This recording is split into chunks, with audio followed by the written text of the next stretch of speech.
Oh God, I may have to zoom in because my eyesight. Yeah, if anybody has questions before we begin, Yes. Victoria, you wanted to? Yes, when it says all, who are all?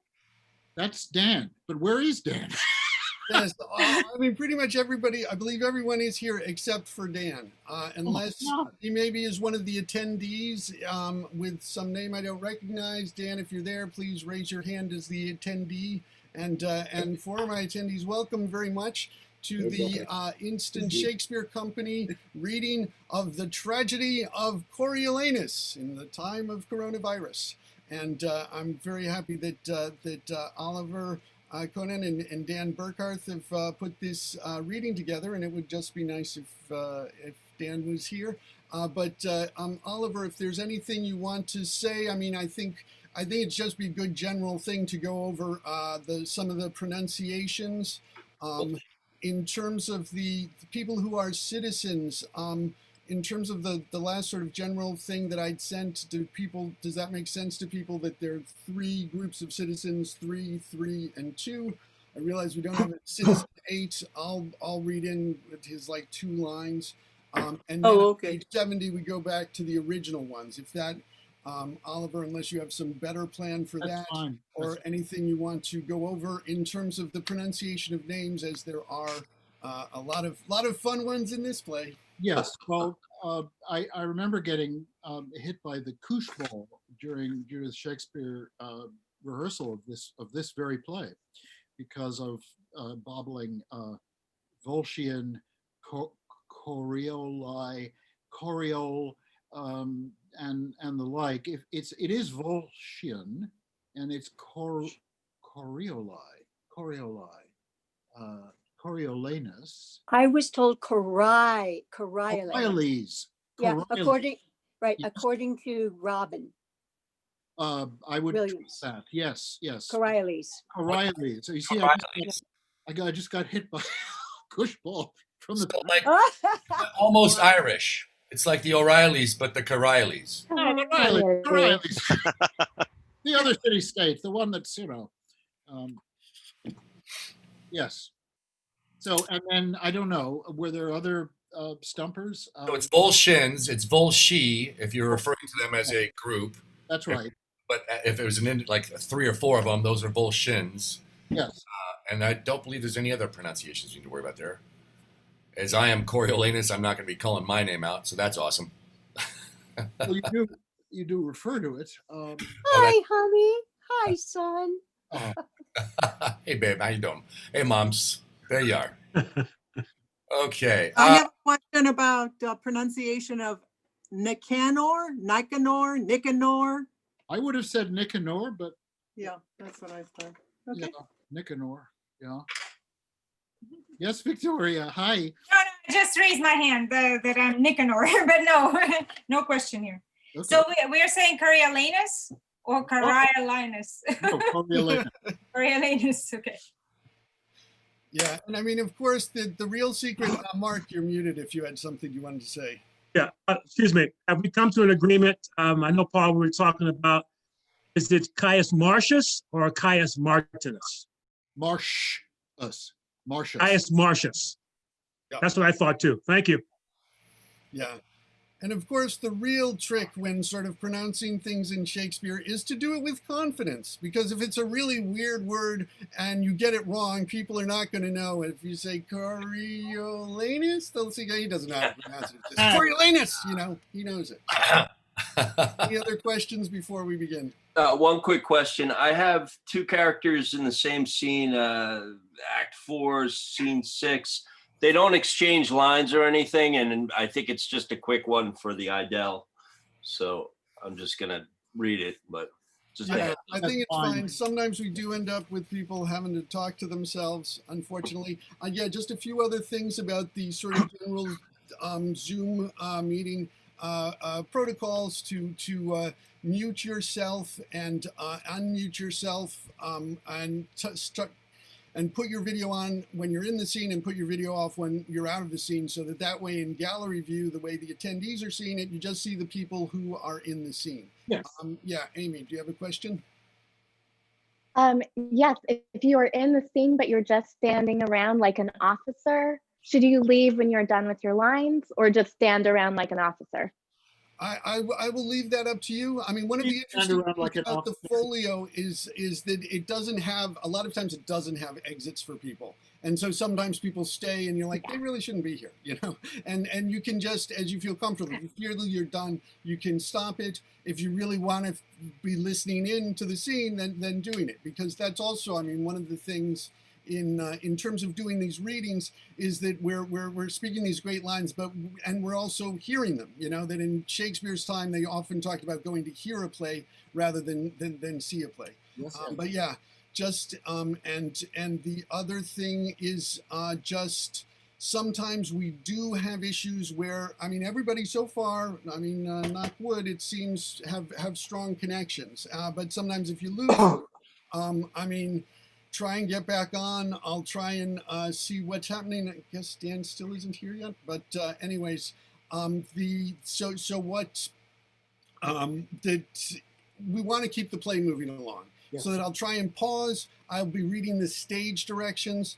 Also, if someone's a little late, I may sort of prompt. If not, I'll kind of just step in just so that we can keep it moving. Because I think one of the important things, and one of the things that we do these readings for, is to get just enjoy the practice of speaking these words and keeping the text moving along. And so that's the aim. And it's like our first sort of table read of this, and sort of like take chances. Yes.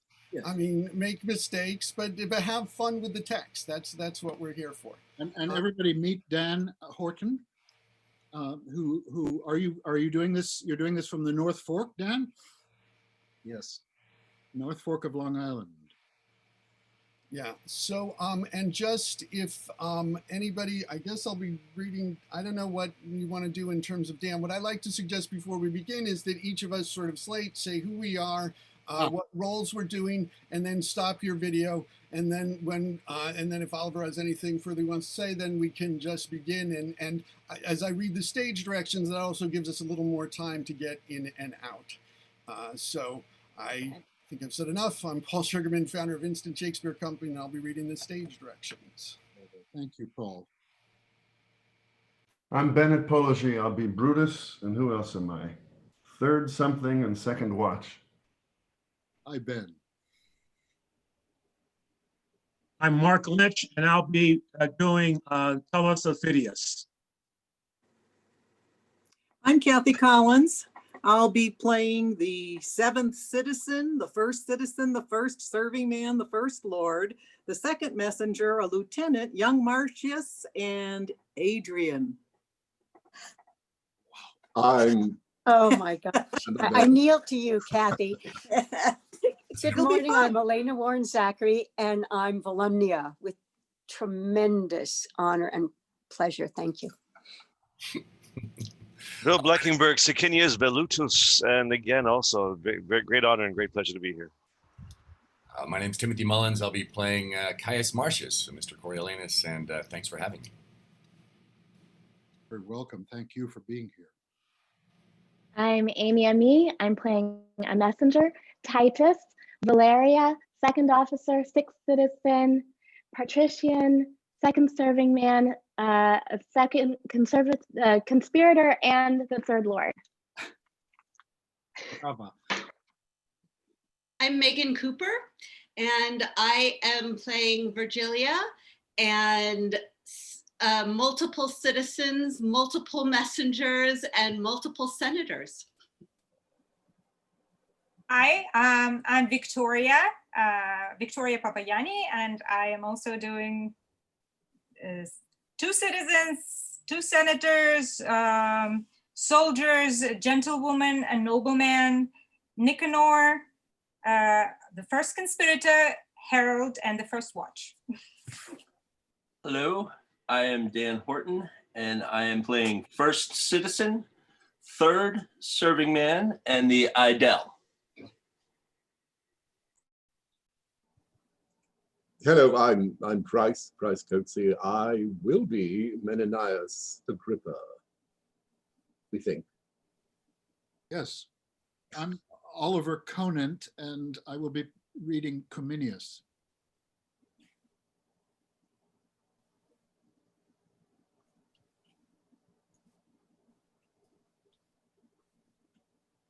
Okay, so have everybody's, I guess, has introduced themselves, and I guess you're still on because you're in the first scene.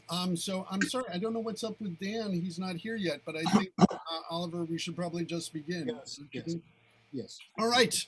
Well, the Instant Shakespeare Company Zoom reading of the tragedy of Coriolanus in Coronavirus, Actus Primus, Scena Prima. Enter a company of mutinous citizens with staves, clubs, and other weapons. Before we proceed any further, hear me speak. Speak, speak. You are all resolved rather to die than to famish? To die than to famish? Resolved, resolved. First, you know Caius Marcius is chief enemy to the people. We know it, we know it. Let us kill him and we'll have corn at our own price. Is the verdict? No more talking on it. Let it be done. Let it be done. Away, away. One word, good citizens. We are accounted poor citizens, the patricians good. What authority surfeits one would relieve us.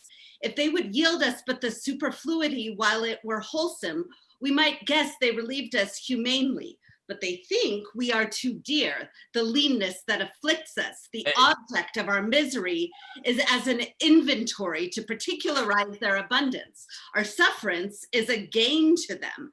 Let us revenge this with our pikes ere we become rakes. For the gods we know, I speak this in hunger for bread, not in thirst for revenge. Would you proceed especially against Caius Marcius? Against him first. He's the very dog to the commonalty. Consider you what services he's done for his country. Very well, and could be content to give him good report for it, but that he pays himself with being proud. Nay, but speak not maliciously. I say unto you, what he hath done famously, he did it to that end. Though soft-conscienced men can be content to say it was for his country, he did it to please his mother and to be partly proud, which he is even to the altitude of his virtue. What he cannot help in his nature, you account a vice in him. You must in no way say he is covetous.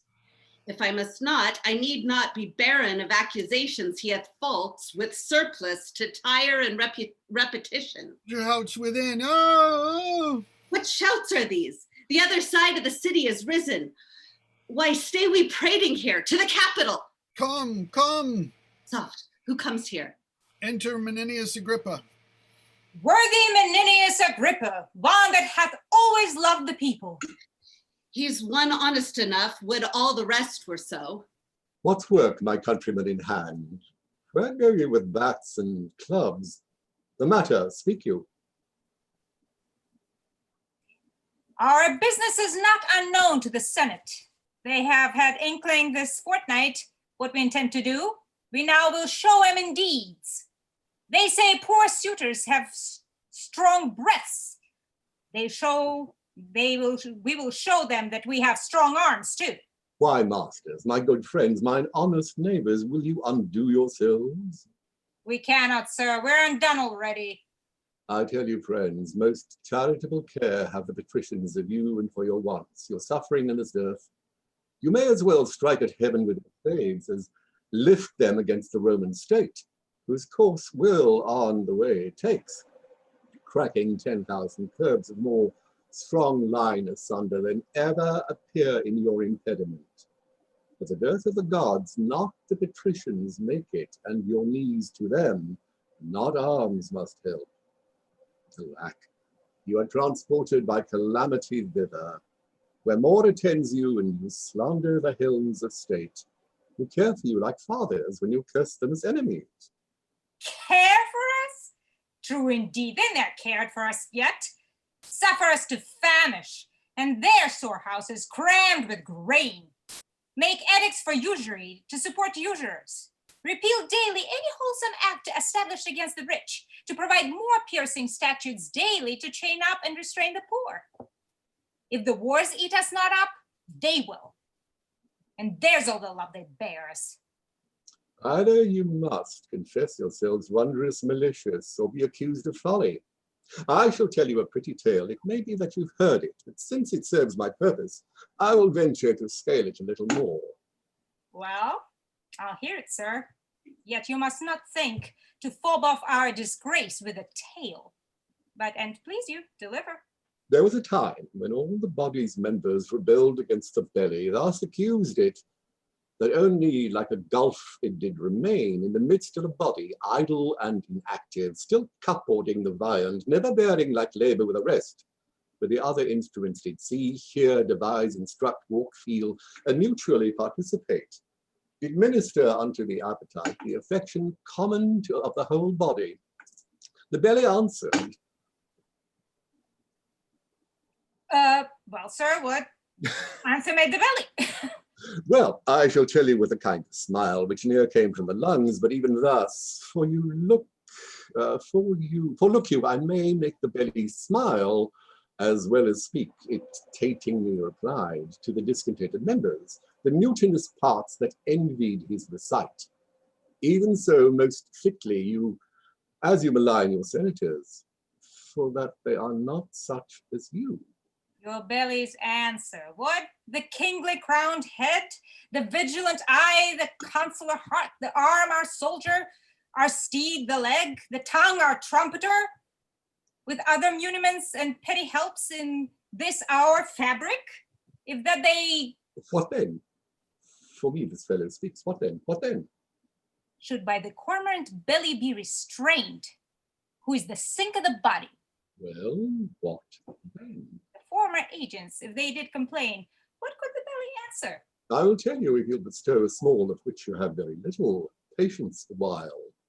You'll hear the belly's answer. The former agents, if they did complain, what could the belly answer? Okay, you're long about it. Note me this, good friend. Your most grave belly was deliberate, not rash like his accusers. And thus answered, trust is my incorporate friends, quoth he, that I received the general food at first which you do live upon, and fit it is, because I am the storehouse and the shop of the whole body. But if you do remember, I send it through the rivers of your blood, even to the court, the heart, the seat of the brain, and through the cranks and offices of men, the strongest nerves, the small inferior veins from me receive all the natural competency whereby they live. And though that all at once, you, my good friend, says the belly, mark me. Aye, sir, well. Though all at once cannot see what I do deliver out to each, yet I make my audit up, that all from me do receive back the flower of all and leave me but the bran. What say you to it? It was an answer. How apply you this? The senators of Rome are this good belly, and you the mutinous members. For examine the counselaries, their cares, and digest things rightly. Touching the weal of the common, you shall find no public benefit from what you receive, but it proceeds or comes from them to you, and in no way from yourselves. What do you think, you, the great toe of this assembly? I, the great toe? Why the great toe? For that being one of the lowest, basest, poorest, and the most wise rebellion, thou goest foremost, thou rascal, that art worst in blood to run, lest at first to win some advantage. But make you ready your stiff bats and clubs. Rome and her rats are at a point of battle. The one side must have bail. Enter Caius Marcius. Hail, noble Marcius. Thanks. What's the matter, you licentious rogues? That, rubbing the poor itch of your opinion, make yourselves scabs? We have ever your good word.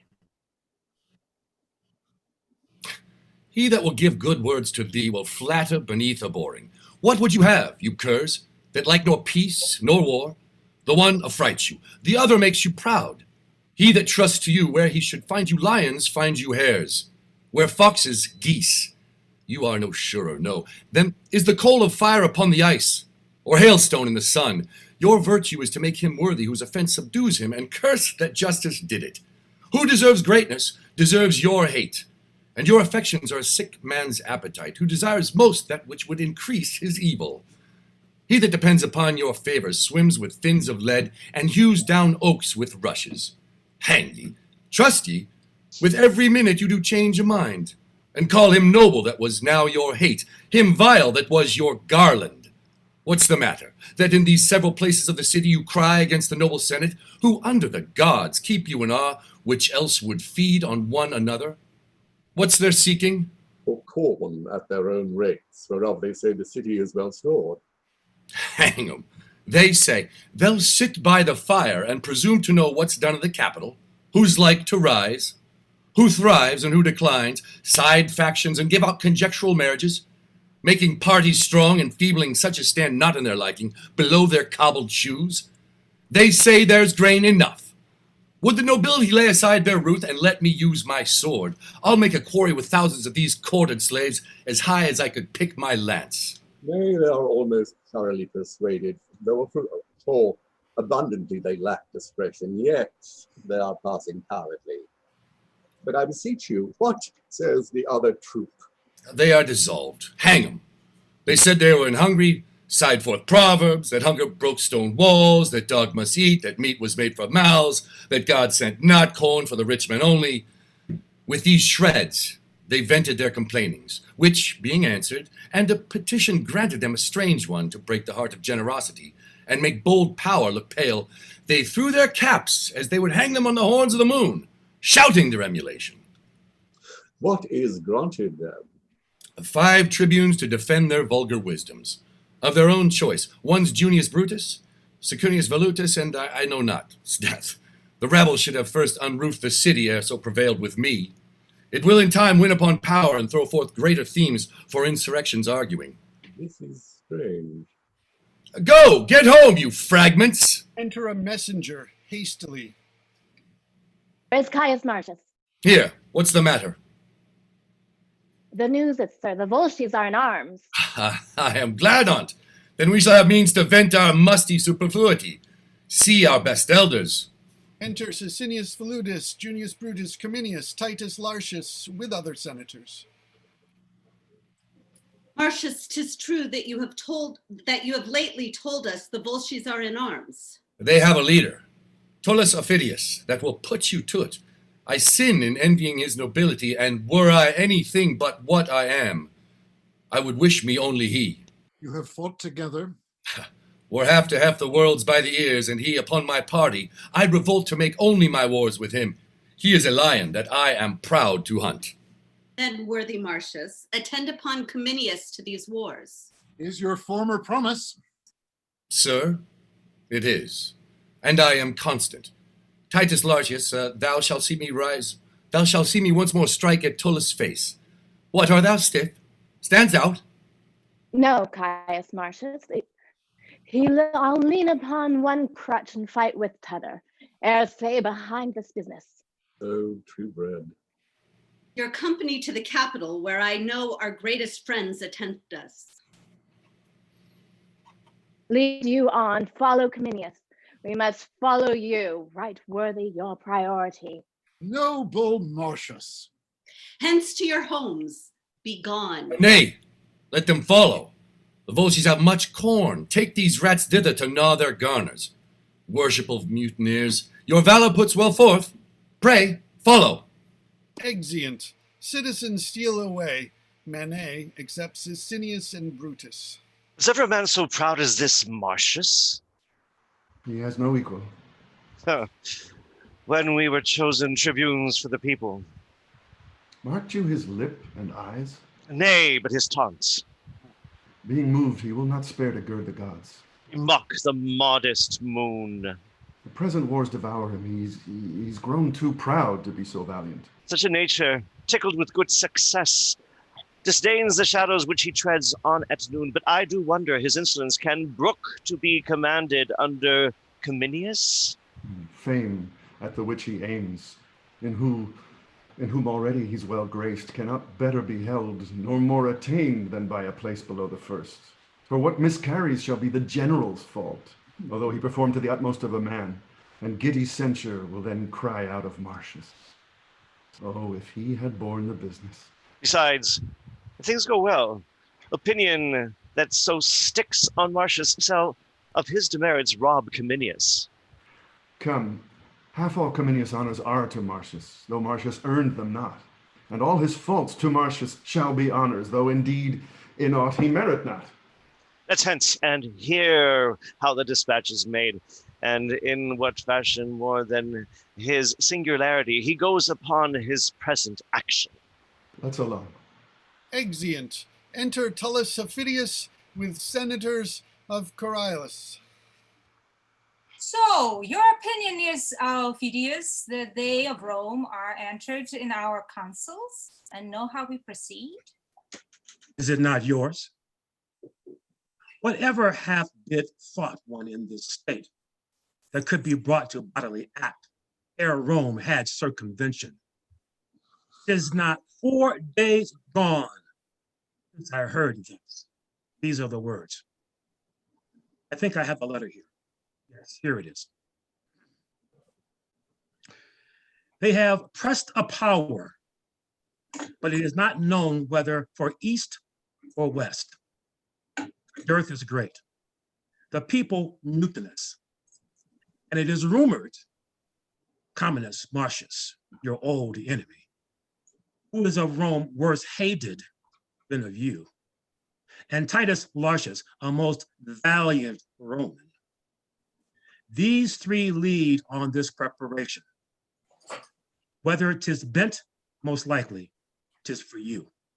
Consider it. Our army is in the field. We never yet made doubt that Rome was ready to answer us. Nor did you think it folly to keep your great pretenses valid, to when they needs must shrewd themselves, which in the hatching it seemed appeared to Rome. By the discovery, we shall shortened in our aim, which was to take many towns, or almost Rome should know we were afoot. Noble Aufidius, take your commission. Hie you to your bands. Let us alone to guard Cariolis. If they set down befores for the remove, bring up your army. But I think you'll find they've not prepared for us. Ha! Oh, doubt not that. I speak from certainties, nay more. Some parcels of their power are forth already, and wendly hitherward. I leave your honors. If we and Caius Marcius chance to meet, 'tis sworn between us, we shall ever strike till one can do no more. The gods assist you.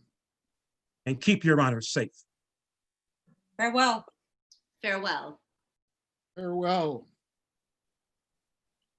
Exeunt omnes. Enter Volumnia and Virgilia, mother and wife to Marcius. They set them down on 2 low stools, and so. I pray you, daughter, sing or express yourself in a more comfortable sort. If my son were my husband, I should freely rejoice in that absence wherein he won honor, than in the embracements of his bed where he would show most love. When yet he was but tender-bodied and the only son of my womb, when youth with comeliness plucked all gaze his way, when for a day of kings' entreaties a mother should not sell him an hour from her beholding, I, considering how honor would become such a person, then it was no better than picture-like to hang by the wall if renown made it not stir, was pleased to let him seek danger where he was like to find fame. To a cruel war I sent him, from whence he returned his brows bound with oak. I tell thee, daughter, I sprang not more in joy at first hearing he was a man-child than now, in first seeing he had proved himself a man.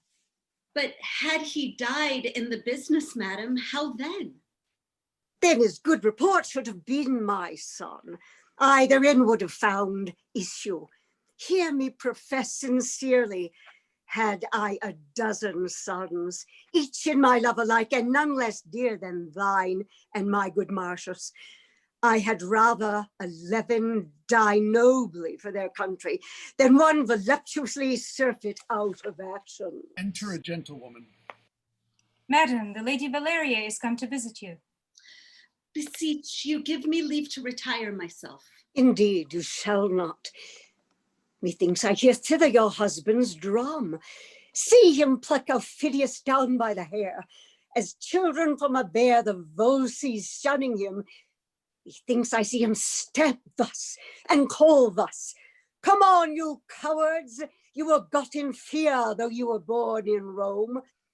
His bloody brow with his mailed hand then wiping forth, he goes like to a harvestman that tasks to mow or all, or lose his hire. His bloody brow? Oh, Jupiter, no blood. Away, you foolish, more becomes a man than guilty's trophy. The breasts of Hecuba, when she did suckle Hector, looked not lovelier than Hector's forehead, when it spit forth blood at Grecian sword condemning. Tell Valeria we are fit to bid her welcome. Heavens bless my lord fell from Aufidius. Heavens bless my lord from fell Aufidius. He'll beat Aufidius' head below his knee and tread upon his neck. Enter Valeria with an usher and a gentlewoman. My ladies, both good day to you. Sweet madam. I am glad to see your ladyship. How do you both? You are manifest house. What are you sewing here? A fine spot in good faith? How does your little son? I thank your ladyship. Well, good, madam. He had rather see the swords and hear a drum than look upon his schoolmaster. On my word, the father's son. I'll swear it is a very pretty boy. My troth, I looked upon him a Wednesday, half an hour together. Has such a let it go again. And after it, again and over, he comes and up again, catched it again, or whether his fallen ranged him, or how 'twas, he did not set teeth and tear it. Oh, I warrant how he mimicked it. One on his father's moods. Indeed, Lot is a noble child. A crack, madam. Come, lay aside your stitchery. I must have you play the idle housewife with me this afternoon. No, good madam, I will not outdoors. Not out of doors. She shall. Indeed, no, by your patience. I'll not over the threshold till my lord return from the wars. Fie, you confine yourself most unreasonably. Come, you must go visit the good lady has lies in. I will wish her speedy strength and visit her with my prayers, but I cannot go thither. Why, I pray you? 'Tis not to save labor, nor that I want love. You would be another Penelope. Yet they say all the urine she spun in Ulysses' absence did but fill Africa full of moths. Come, I would your cambric be sensible as your finger, that you might leave pricking it for pity. Come, you shall go with us. No, good madam, pardon me. Indeed, I will not forth. In truth, law, go with me, and I'll tell you excellent news of your husband. Oh, good madam, there can be none yet. Verily, I do not jest with you. There came news from him last night. Indeed, madam.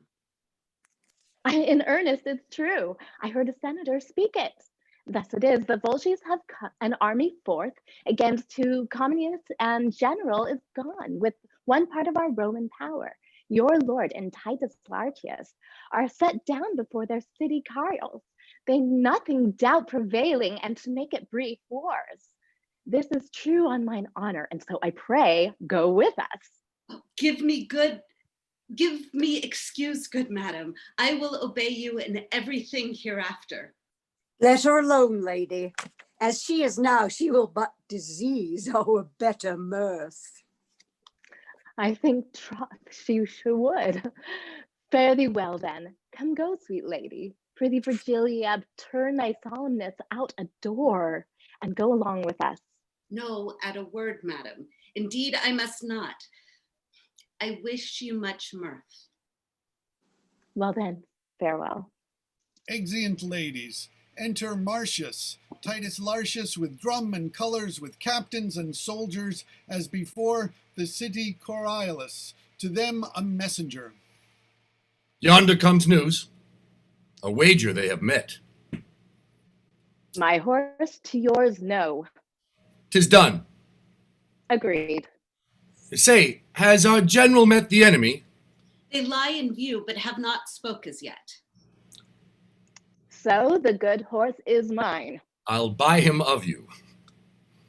No, I'll nor sell nor give him. Lend you him, I will for 100 years. Summon in town. How far off lie these armies? Within this mile and a half. Then we shall hear their alarm, and they ours. Now, Mars, I prithee make us quick in work, that we with smoking swords may march from hence to help our fielded friends. Come, blow thy blast. They sound a parley. Enter 2 senators with others on the walls of Coriolanus. Tutus Ophidius, is he within your walls? No, nor a man that fears you less 3 than months ago. Drum far off, and some Okay. that should be muted. No, nor a man that fears you less than he. That's lesser than a little. Hark, our drums are bringing forth our youth. We'll break our walls rather than they shall pound us up. Our gates, which you seem shut, we will have put but pinned with rushes. They'll open of themselves. Hark you, fair off. Alarum. There is Aufidius. List what work he makes amongst your cloven army. Oh, they are at it. Their noise be our instruction. Ladders, ho! Enter the army of the Volsces.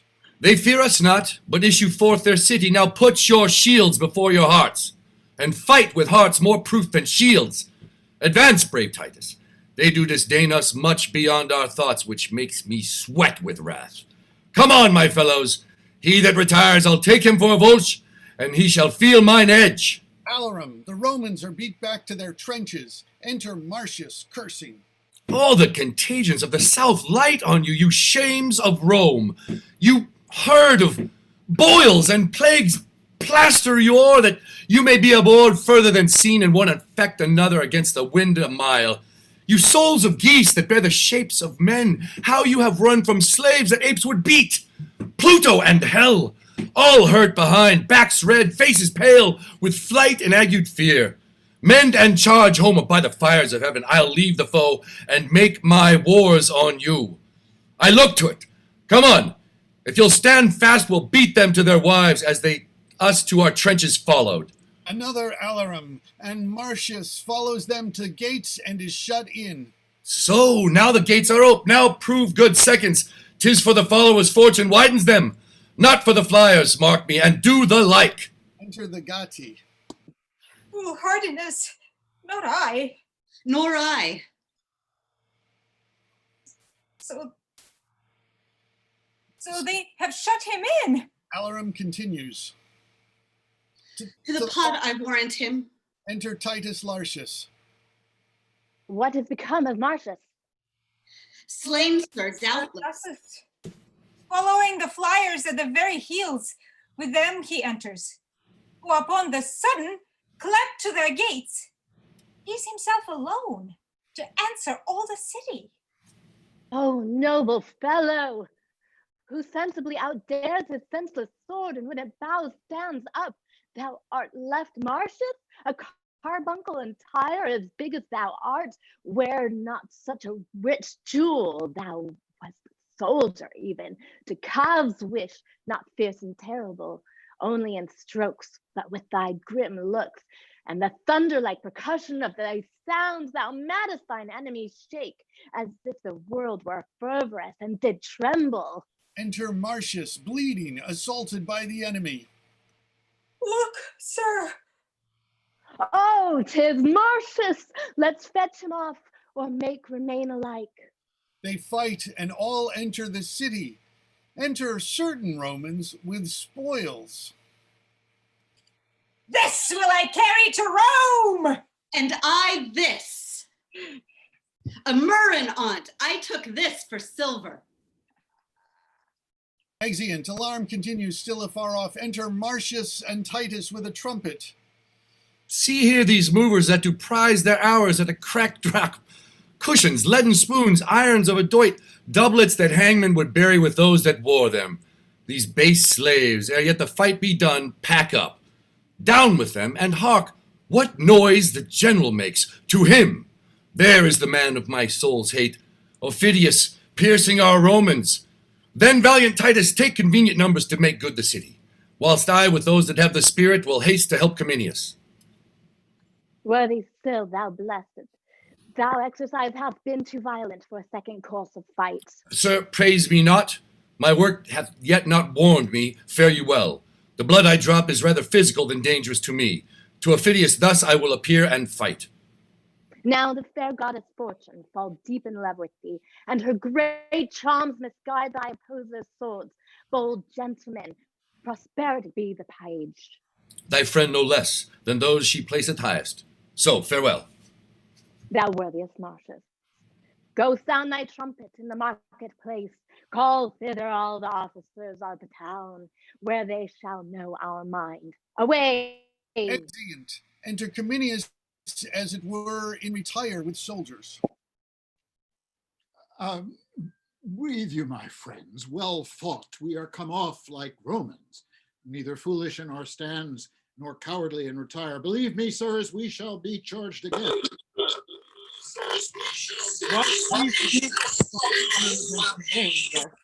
We have heard the charges of our friends. The Roman gods leave their success as we wish our own, that both our powers with smiling fronts encountering may give you thankful sacrifice. Thy news? The citizens of Coriolanus have issued and given to Laertius and to Marcius the tale. I saw our party to their trenches driven, and then I came away. Though thou speakest truth, methinks thou speakst not well. How long is't since?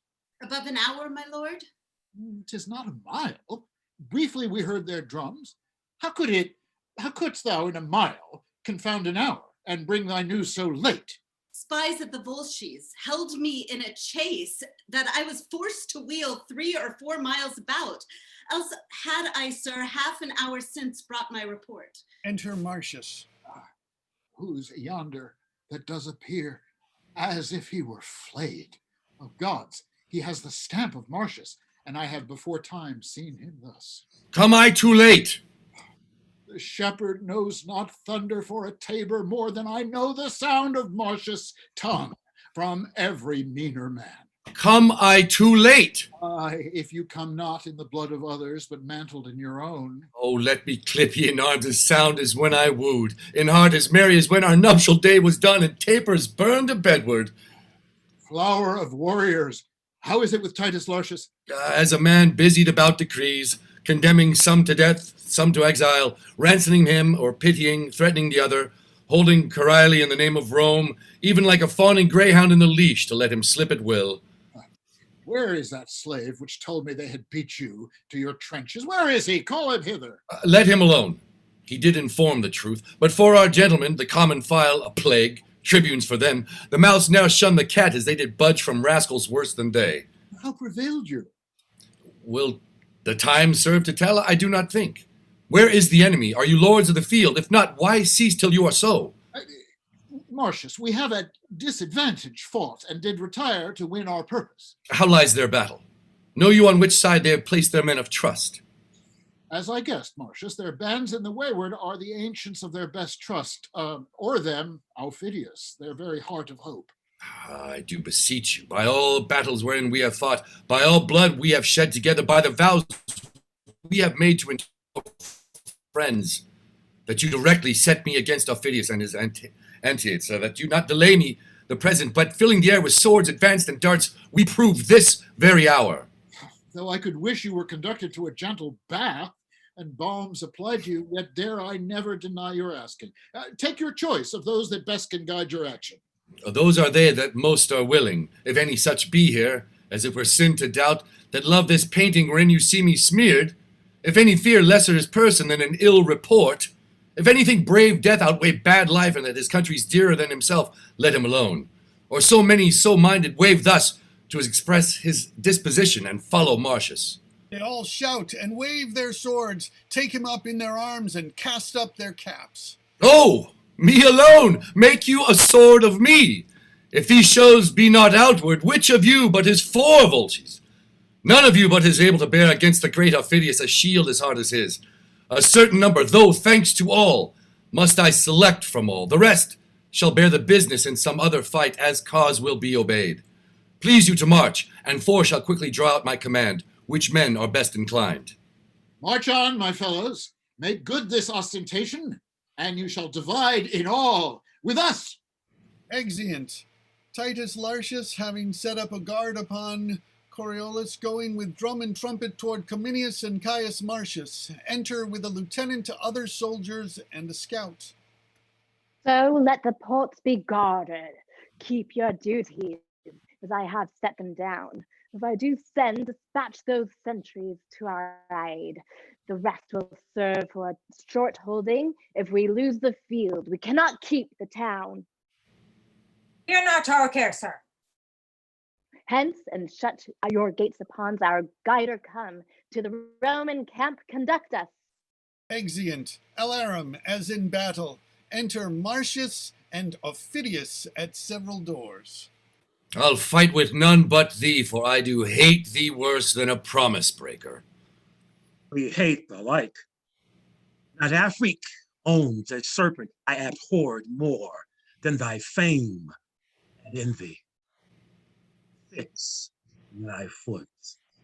Let the first budger die the other slave, and the gods doom him after. If I fly, Marcius, hollow me like a hare. Within these 3 hours, Tullus, alone I fought in your Coriolanus walls, and I made what work I pleased. 'Tis not my blood wherein thou seek'st me masked. For thy revenge wrench up thy power to the highest. Weren't thou the Hector that was the whip of your braggart progeny? Thou shouldest not escape me here. Here they fight, and certain Volsces come in the aid of Aufidius. Marcius fights till they be driven in breathless. Officious, and not valiant. You have shamed me, and you're a condemned second. Flourish, alarum. A retreat is sounded. Enter at one door Cominius with the Romans, at another door Marcius with his arm in a scarf.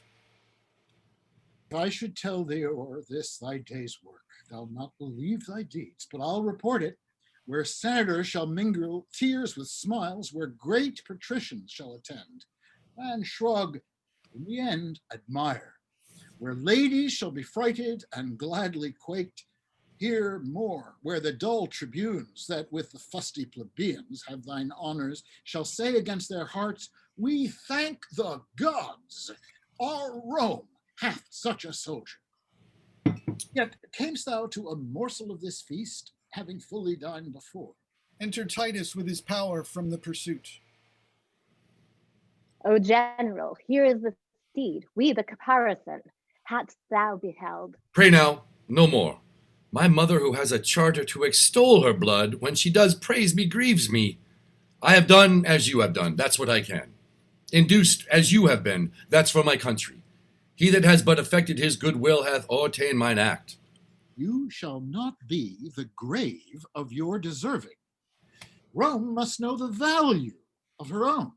'Twere a concealment worse than a theft, no less than a traducement to hide your doings, and to silence that which to the spire and top of praise vouched would seem but modest. Therefore I beseech you, in sign of what you are, not to reward what you have done before our army, hear me. I have some wounds upon me, and they smart to hear themselves remembered. Should they not? Well might they fester against ingratitude, and tempt themselves with death. Of all the horses whereof we have ta'en good, and good store of all, the treasure in this field achieved, and city, we render you the 10th, to be ta'en forth before the common distribution at your only choice. I thank you, General, but cannot make my heart consent to take a bribe to pay my sword. I do refuse it. and stand upon my common part with those that have beheld the doing. A long flourish, they all cry, Marcius, Marcius, cast up their caps and lances. Cominius and Lartius stand bare. May these same instruments which you profane never sound more. When drums and trumpets shall in the field prove flatterers, let courts and cities be made all of false faith soothing. When steel grows soft as the parasite silk, let him be made a coverture for the wars. No more, I say, for that I have not washed my nose that bled, or foiled some debile wretch, which without note here many else have done. You shout me forth in acclamations hyperbolical, as if I loved my little should be dieted in praises sauced with lies. Too modest are you, more cruel to your good report than grateful to us that give you truly. By your patience, if against yourself you be incensed, we'll put you, like one that means his proper harm, in manacles. Then reason safely with you. Therefore, be it known, as to us, to all the world, that Caius Marcius wears this war's garland, in token of the which my noble steed, known to the camp, I give him with all his trim belonging, and from this time, for what he did before Coriolanus, call him with all the applause and clamor of the host, Marcus Caius Coriolanus. Bear the addition nobly ever. Flourish, trumpet sound, and drums. Marcus Caius Coriolanus. I will go wash, and when my face is fair, you shall perceive whether I blush or no. Howbeit, I thank you. I mean to stride your steed, and at all times to undercrest your good addition to the fairness of my power. So to our tent, where ere we do repose us, we will write to Rome of our success. You, Titus Lartius, must go to Coriolanus' back. Send us to Rome the best with whom we may articulate for their own good and ours. I shall, my lord. The gods begin to mock me. I that now refuse most princely gifts am bound to beg of my lord general. Oh, take it, it's yours. What is't? I sometime lay here in Coriolanus at a poor man's house. He used me kindly. He cried to me, I saw him prisoner, but then Aufidius was within my view, and wrath o'erwhelmed my pity. I request you to give my poor host freedom. Well begged. Were he the butcher of my son, he should be free, as is the wind. Deliver him, Titus. Marcius, his name. By Jupiter, I forgot. I am weary, yea, my memory is tired. Have we no wine here? Ah, go we to our tent. The blood upon your visage dries. 'Tis time it should be looked to. Come. Exeunt. A flourish. Cornets. Enter Tullus Aufidius, bloody, with 2 or 3 soldiers. The town is taken. Will be delivered back on good condition. Condition? I would I were a Roman, for I cannot, being a Vuls, be that I am. Condition. What good condition can a treaty find either part that is at mercy? 5 times, Marcius, I have fought with thee. So often hast thou beat me, and wouldst do so, I think, should we encounter as often as we ate. By the elements, if I are again to meet him beard to beard, he is mine, or I am his. Mine emulation hath not that honor in it had. For were I thought to crush him in an equal force, to sword to sword, I'll pocket him away, or wrath or craft may get him. He's the devil. Both, though not so subtle. My valor is poisoned, with onely suffering stained by him. For him shall fly out of itself. Sleep, nor sanctuary, being naked, sick, nor fane, nor capital, the prayers of priests, nor times of sacrifice, embarkments, all of fury shall lift up their rotten privilege, and costumed against my hate the Martians. Where I find him, where at home, upon my brother's guard, even there against the hospitable cannon, I would wash my fierce hand and heart. You go to the city, learn how 'tis held, and what they are that must be hostages of Rome. Will not you go? Am attached at the cypress grove. I pray you, 'tis south the city mills, bring me word thither, how the world goes, and to the pace of it, I may spur on my journey. I shall, sir. Actus Secundus. Enter Menenius with the two tribunes of the people, Sicinius and Brutus. The augurer tells me we shall have news tonight. Good or bad? Not according to the prayer of the people, for they love not Marcius.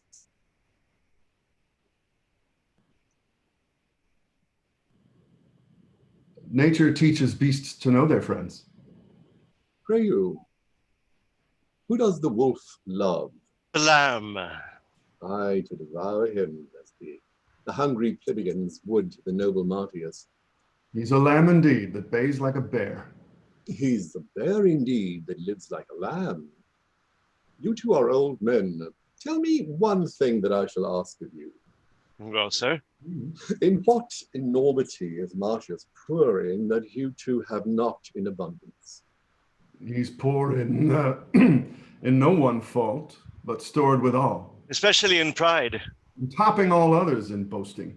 No, it is strange now.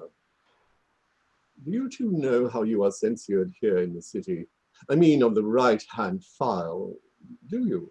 Why? What? Because how are we censored? Because you talk of pride now. You will not be angry. No? Well, well. It is no great matter. For a very little thereof occasion will rob you of a great deal of patience. Giving your dispositions the reins, and be angry at your pleasures at the least. If you take it as a pleasure to you in being so, you blame Marcius for being proud. We do it not alone, sir. I know you can do very little alone, for your helps are many, or else your actions would grow wondrous single. Your abilities are too infant-like for doing much alone. You talk of pride, oh, that you could turn your eyes towards the napes of your necks, and make but an interior survey of your good selves, oh, that you could. What then, sir? Why, then you should discover a brace of unmeriting, proud, violent, testy magistrates, alias fools, as any in Rome. Menenius, you are known well enough, too. I am known to be a humorous patrician, and one that loves a cup of hot wine, not without a drop of lying Tiber in it. Said to be something imperfect in favoring the first complaint, hasty and tinder-like upon too trivial motion, one that converses more with the buttock of the night than with the forehead of the morning. What I think I utter and spend my malice in my breath. Meeting such two wheelsmen as you, I cannot call you Lycurguses. If the drink you give me touch my palate adversely, I make a crooked face at it. I can say, your worships have delivered the matter well when I find an ass in compound with a major part of your syllable. And though I must be content to bear with those that say you are reverend grave men, they lie deadly that tell you have good faces. You see this in the map of my microcosm. Follows it that I am known well enough to. What harm can your besom conspicuities glean out of this character, if I be known well enough too? Come, sir, come. We know you well enough. You know neither me nor yourselves nor anything. You are ambitious for poor knaves' caps and legs. You wear out a good wholesome forenoon in hearing a cause between an orange wife and a forfeit seller, and then rejoin the controversy of 3 pence to a second day of audience. When you are hearing a matter between a party and a party, you chance to be, and if you chance to be pinched with the colic, you make faces like mummers, set up the bloody flag against all patients, and in roaring for a chamber pot, dismiss the controversy bleeding, the more entangled by your hearing. All the peace you make in their cause is calling both parties knaves. You are a pair of strange ones. Come, come. You are well understood to be a perfect gibber for the table, then a necessary bencher in the capital. Our priests must become mockers if they shall encounter such ridiculous subjects as you are. When you speak best unto the purpose, it is not worth the wagging of your beards, and your beards deserve not so honourable a grave to stuff a botcher's cushion or to be entombed in an ass's pack saddle. Yet you must be saying, Marcius is proud, who in cheap estimation is worth all your predecessors since Deucalion. The peradventure, some of the best of them were hereditary hangmen. Got into your worships. More of your conversation would infect my brain. Being the herdsman of the beastly plebeians, I will be bold and take my leave of you. Brutus and Sicinius aside, enter Volumnia, Virgilia, and Valeria. How now, my fairest noble ladies? And the moon, were she earthly, no nobler. Whither do you follow your eyes so fast? Honorable Menenius, my boy Marcius approaches. For the love of Juno, let's go. Huh? Marcius coming home? Aye, worthy Menenius, and with most prosperous approbation. Take my cap, Jupiter, I thank thee. Oh, Marcius coming home. Nay, 'tis true. Look, here's a letter from him. The state hath another, his wife another, and I think there's one at home for you. I will make my very house reel tonight. A letter for me. Yes, certain. There's a letter for you. I saw it. A letter for me. It gives me an estate of several years' health, in which time I will make a lip at the physician. The most sovereign prescription in Galilean is but empiricutic, and to this preservative of no better report than a horse drench. Is he not wounded? He was wont to come home wounded. Oh, no. No. Oh, he is wounded. I thank the gods for it. So do I too, but it be not too much. Brings he a victory in his pocket? The wounds become him. Ons brow, Menenius, he comes the third time home with the oaken garland. Has he disciplined Ophidius soundly? Titus Lartius writes they fought together, but Ophidius got off. And 'twas time for him too. I'll warrant him that. And had he stayed by him, I would not have been so fidious as for all the chests in carrions and the gold that's in them. Is the Senate possessed of this? Good ladies, let's go. Yes. The Senate has letters from the general, wherein he gives my son the whole name of the war. He hath in this action outdone his former deeds doubly. In troth, there's wondrous things spoke of him. Wondrous. I warrant you are not without his true purchasing. The gods grant them true. True? Powwow. True, I'll be sworn they are true.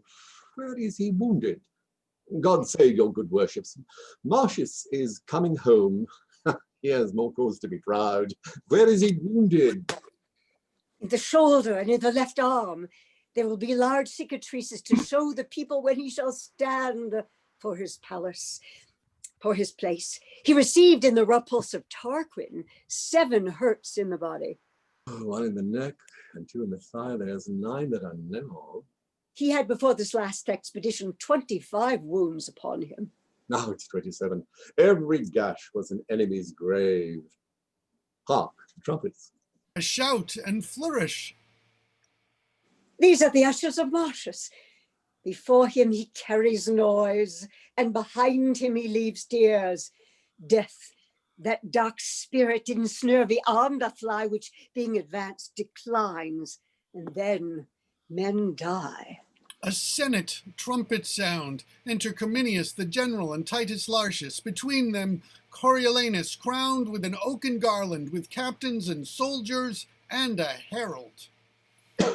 Know, Rome, that all alone Marcius did fight within Coriolanus' gates, where he hath won with fame a name to Marcius Caius. These in honor follows Marcius Caius Coriolanus. Welcome to Rome, renowned Coriolanus.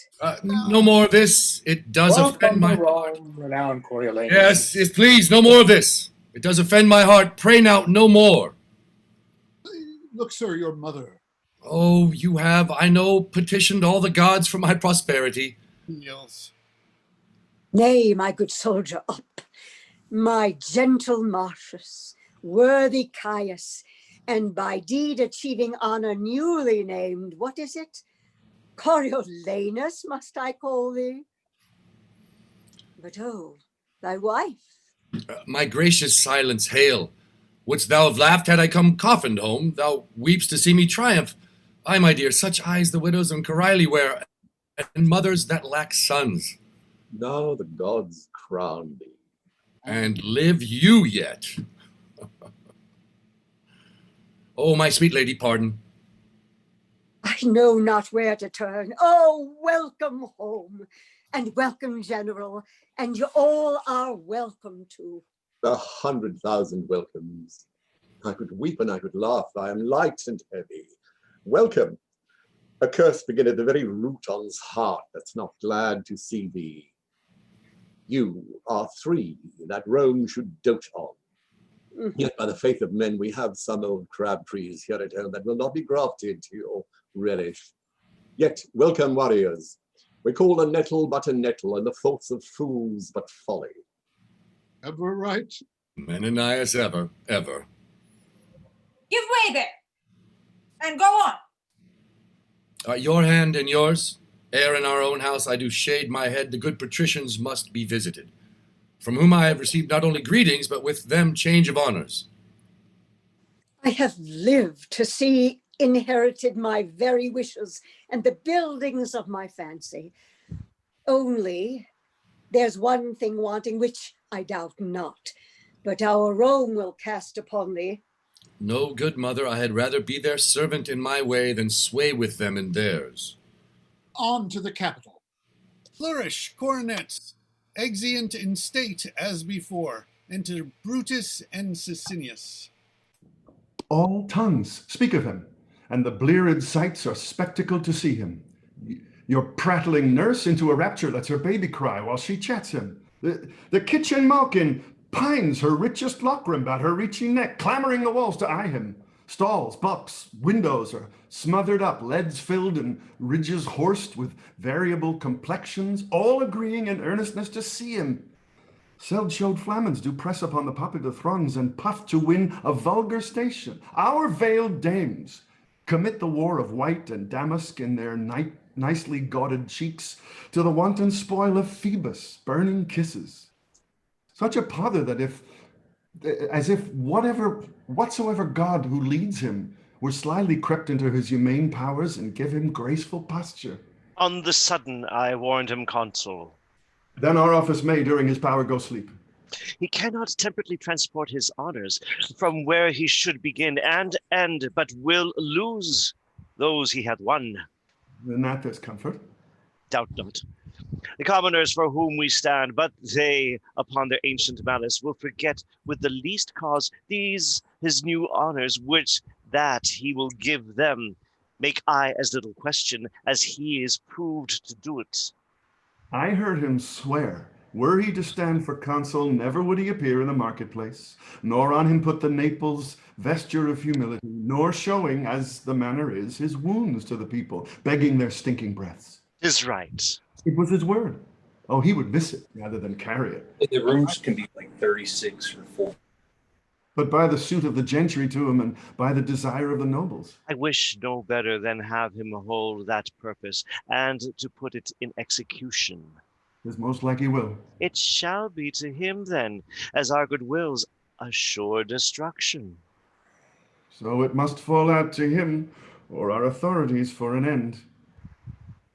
We must suggest to the people in what hatred he hath still held them, that to his power he would have made them mules, silenced their pleaders and dispropertied their freedoms, holding them in human action and capacity of no more soul nor fitness for the world than camels in their war, who have their provend only for bearing burdens and sore blows for sinking under them. This, as you say, suggested at some time when his soaring insolence shall teach the people, which time shall not want, if he be put if he be put upon, and that's as easy as to set dogs on sheep, who will be his fire to kindle their dry stubble, and their blaze shall darken him forever.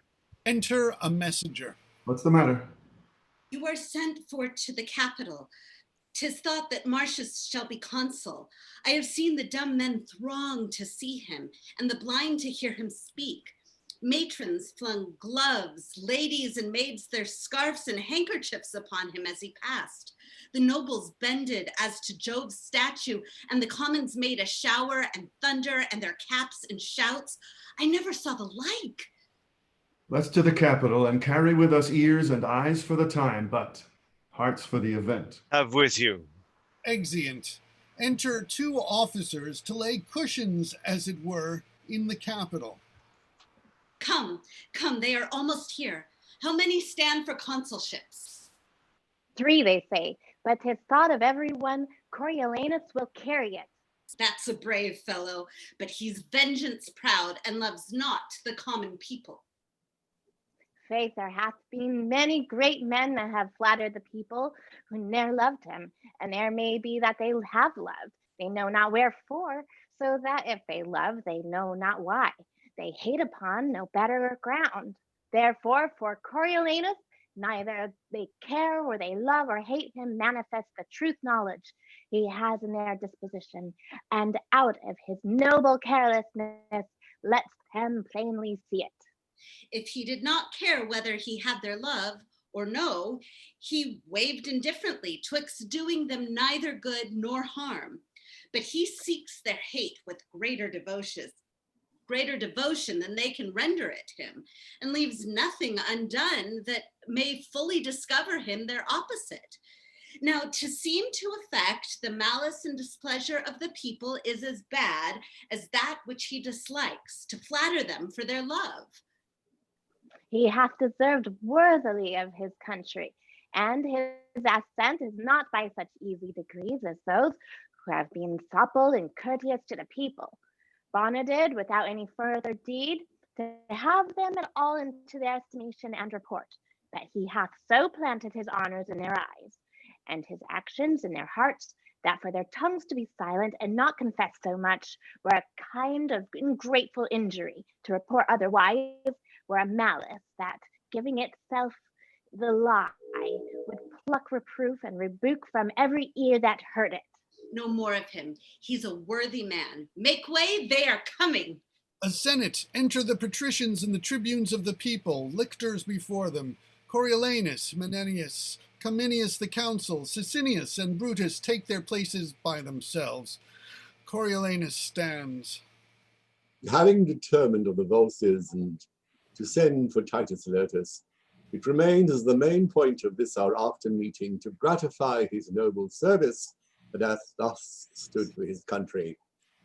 Therefore, please you, most reverend and grave elders, to desire the present consul, the last general in our well-found successes, to report a little of that worthy work performed by Marcius Caius Coriolanus, whom we meet here, both to thank and to remember with honors like himself. Speak, good Cominius. Leave nothing out for length, and make us think rather our states defective for requital than we to stretch it out. Masters of the people, we do request your kindest ears, and after your loving motion toward the common body, to yield what passes here. We are convented upon a pleasing treaty, and have hearts inclinable to honor and advance the theme of our assembly. Which the rather we shall be blessed to do, if he remember a kinder value of the people than he hath hereto prized them at. That's not. Would you rather have been silent? Would you please to hear Cominius speak? Most willingly, but yet my caution was more pertinent than the rebuke you give it. He loves your people, but tie him not to their bedfellow. Worthy Cominius, speak. Coriolanus rises and offers to go away. Nay, keep your place. Sit, Coriolanus. Never shame to hear what you have nobly done. Your horrors pardon, I had rather have my wounds to heal again than hear say how I got them. Sir, I hope my words dispensed you not. No, sir, yet oft, when blows have made me stay, I fled from words. You soothe not, therefore hurt not. But your people, I love them as they weigh. Pray now, sit down.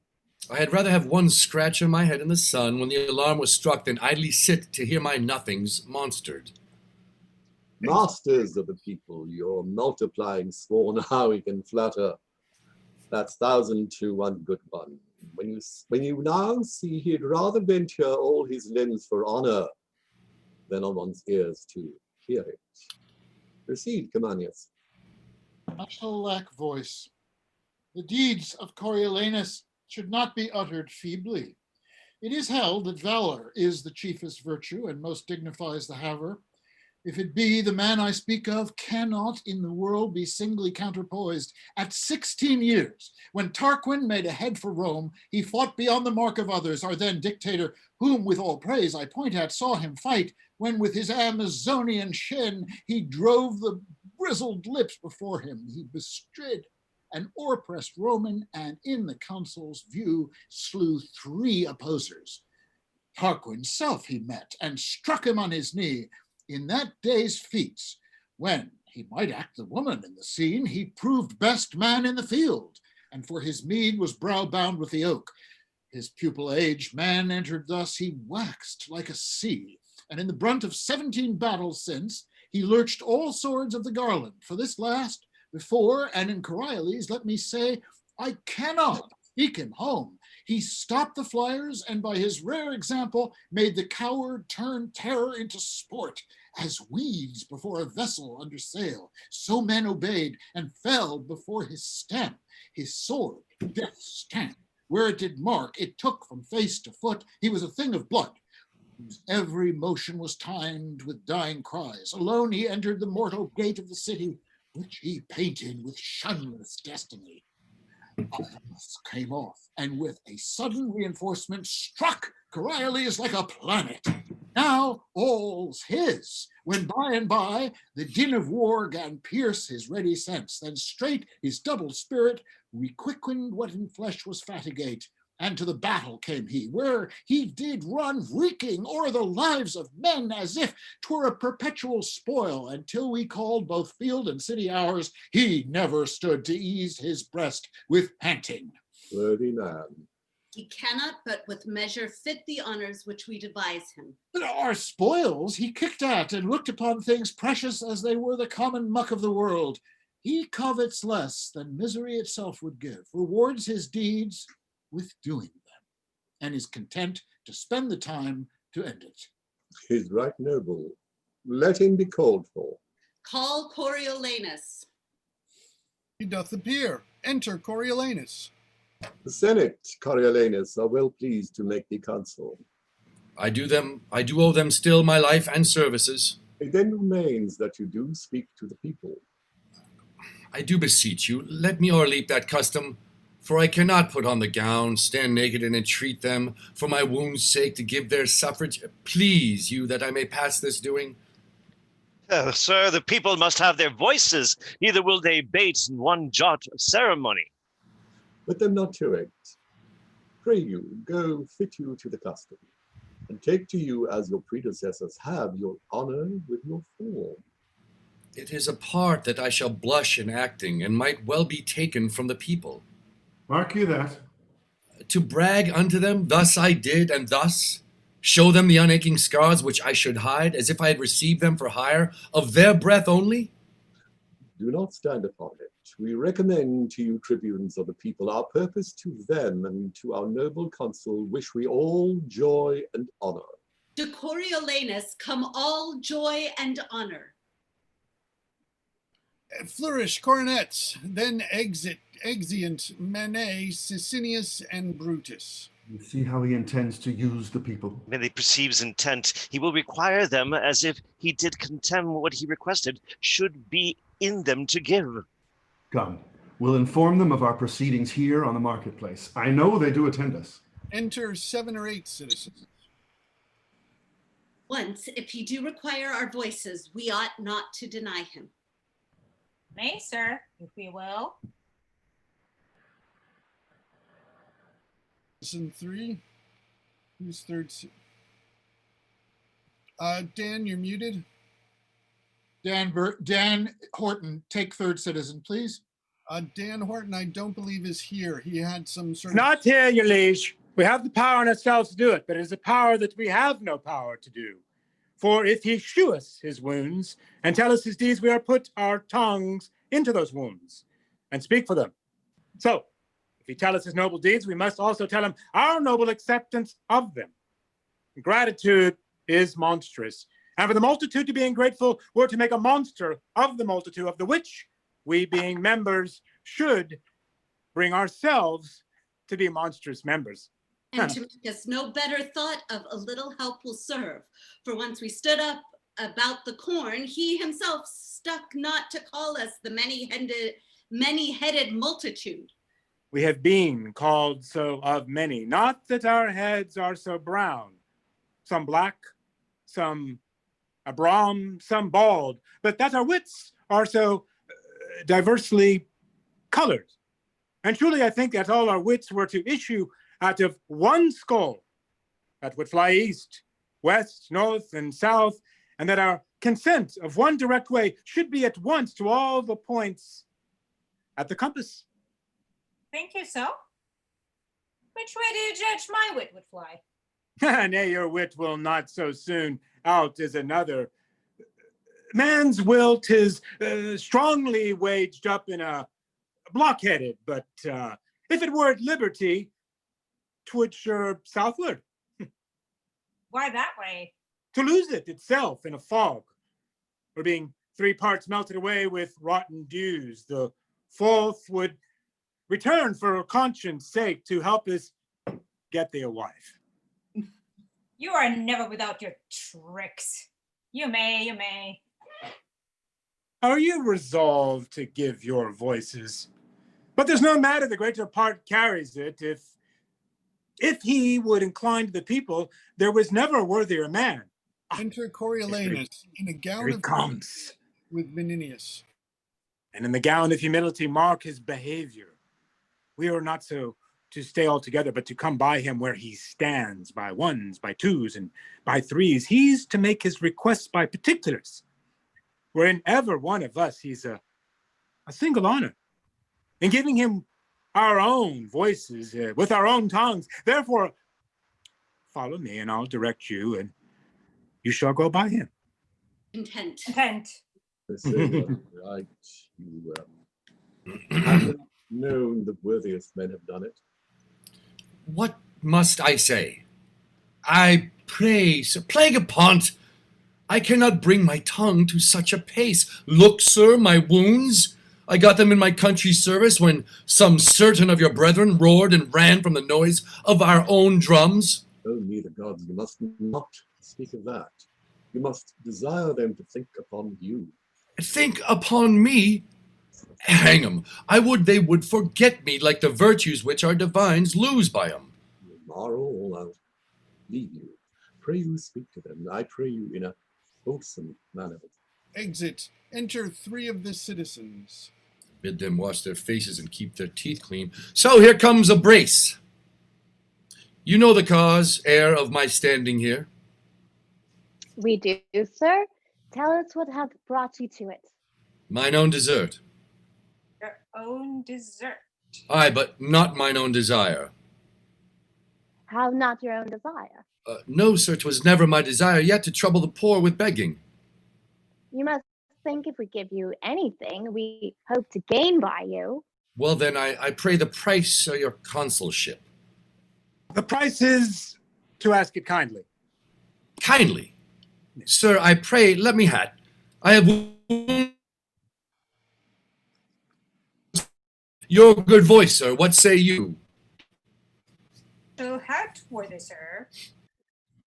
A match, sir. There's in all 2 worthy voices begged. I have your alms. Adieu. But this is something odd. I twere to give again, but 'tis no matter. Exeunt. Enter 2 other citizens. Pray you now, if I may stand with the tune of your voices that I may be consul, I have here the customary gown. You have deserved nobly of your country, and you have not deserved nobly. Your enigma. You have been a scourge to her enemies. You have been a rod to her friends. You have not indeed loved the common people. You should account me the more virtuous that I have not been common in my love.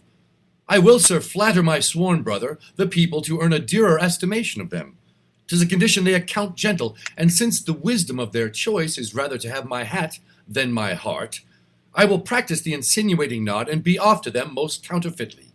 That is, sir, I will counterfeit the bewitchment of some popular man and give it bountiful to the desires. Therefore, beseech you, I may be consul.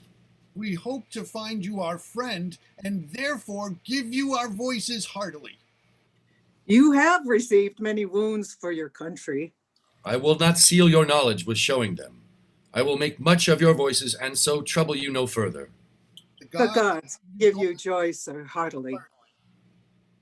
Most sweet voices, better it is to die, better to starve, than crave the hire which first we do deserve. Why in this wolvish togue should I stand here to beg of Hob and Dick that do appear their needless vouches?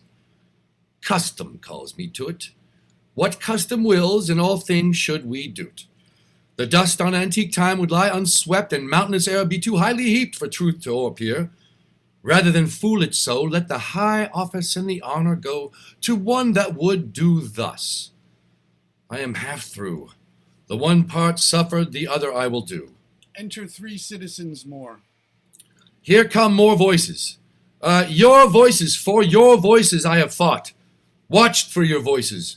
For your voices bear of wounds 24 odd. Battles thrice 6 I have seen and heard of. For your voices have done many things, some less, some more your voices. Indeed, I would be consul. He has done nobly and cannot go without my honest man's voice. Therefore, let him be consul. The gods gave him joy and make him good friend to the people. Amen. Amen. God save the noble council. Worthy voices. Enter Menenius with Brutus and Sicinius. You have stood your limitation, and the tribunes endure you with the people's voice. Remains that in the official marks invested, you anon do meet the Senate. Is this done? The custom of request you have discharged, the people do admit you, and are summoned to meet anon upon your approbation. Where? At the Senate House? There, Coriolanus. May I change these garments? You may, sir. Then that I'll straight do, and knowing myself again, repair to the Senate House. I'll keep you company. Will you along? We'll stay here for the people. Fare you well. Exeunt Coriolanus and Menenius. He has it now, and by his looks, methinks, 'tis warm at heart. With a proud heart he wore his humble weeds. Will you dismiss the people? Enter the plebeians. How now, my masters, have you chose this man? He has our voices, sir. We pray the gods he may deserve your loves. Amen, sir. To my poor unworthy notice, he mocked us when he begged our voices. Certainly flouted us downright. No, 'tis his kind of speech. He did not mock us. Not one amongst us, save yourself, but says he used us scornfully. He should have showed us his marks of merit, wounds received for his country. Why, so he did, I am sure. No. No man saw him. He said he had wounds, which he would show in private and with his hat, thus waving it in a scorn I would be consul, says he, aged custom, but by your voices will not so permit me. Your voices, therefore, when we granted that, here was. I thank you for your voices. Thank you, your most sweet voices. Now you have left your voices. I'll have no further with you. Was not this mockery? Why either were you ignorant to see it, or seeing it of such childish friendliness to yield your voices? Could you not have told him as you were lessoned? When he had no power, but was a petty servant to the state, he was your enemy. Ever spake against your liberties and the charters that you bear the body of the wheel, and now arriving at a place of potency and sway of the state, if he should still malignantly remain fast foe to the plebe, your voices might be curses to yourselves. You should have said that as his worthy deeds did claim no less than what he stood for, so his gracious nature would think upon you for your voices and translate his malice towards you into love, standing your friendly lord. Thus to have said, as you were foreadvised, had touched his spirit, and try his inclination, from him plucked either his gracious promise, which you might, as cause had called you up, have held him to, or else it would have galled his surly nature, which easily endures not article, trying him to aught, so putting him to rage, you should have ta'en the advantage of his choler, and passed him unelected. Did you perceive he did solicit you in free contempt when he did need your loves? And do you think that his contempt shall not be bruising to you when he hath power to crush? Why, had your bodies no heart among you? Had you tongues to cry against the rectorship of judgment? Have you ere now denied the asker, and now again of him did not ask but mock? Bestow your suit for tongues. He's not confirmed. We may deny him yet. And will deny him. I'll have 500 voices of that sound. Aye, times 500, and their friends to piece 'em. Get you hence instantly, and tell those friends that they have chosen a consul that will from them take their liberties, make them of no more voice than dogs that are as often beat for barking and therefore kept to do so. Let them assemble, and on a safer judgment all revoke your ignorant election, enforce his pride and his old hate unto you. Besides, forget not with what contempt he wore the humble weed, how in his suit he scorned you, but your loves, thinking upon his services, took from you the apprehension of his present potence, which most gibingly, ungravely, and did fashion after the inveterate hate he bears you. Lay a fault on us, your tribunes, that we labored no impediment between, but that you must cast your election on him. Say you choose him more after our commandment than as guided by your own true affections, and that your minds preoccupied with what you'd rather must do than what you should, made you against the grain to voice him counsel, lay the fault on us. Aye, spare us not. Say, we read lectures to you, how youngly he began to serve his country, how long continued, and what stock he springs of, the noble house of the Martians, from whence came that Ancus Martius, Numai's daughter's son, who after great Hostilius here was king, of the same house Publius and Quintus were, that our best water brought by conduits hither, and nobly named, so twice being censor, was his great ancestor. One thus descended, that hath beside well in person wrought, to be set high in a place we did commend to our remembrances, but you have found, scaling his present bearing with his past, that he's your fixed enemy, and revoke your sudden approbation. Say you ne'er had, don't harp on that still, but by our putting on. And presently, when you have drawn your number, repair to the capital. We will so. Almost all repent in their election. Exeunt plebeians. Let them go on. This mutiny were better put in hazard than stay past doubt for greater. If, as his nature is, he fall in a rage with their refusal, both observe and answer the vantage of his anger.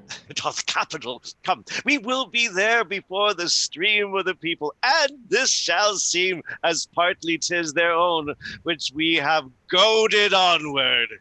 Exeunt. Actus Tertius, Coronets, enter Coriolanus, Meninius, all the gentry, Cominius, Titus Lartius, and other senators. Tullus Aufidius then had made new head. He had, my lord, and thought it was which caused our swifter composition. So then the Volsci stand but as first, ready when time shall prompt them to make road upon us again. Are warned, Lord Counsel, so that we hardly in our ages see their banners wave again. Saw you, Ophidius?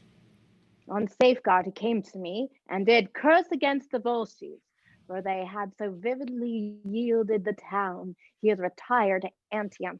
Spoke he of me? He did, my lord. How? What?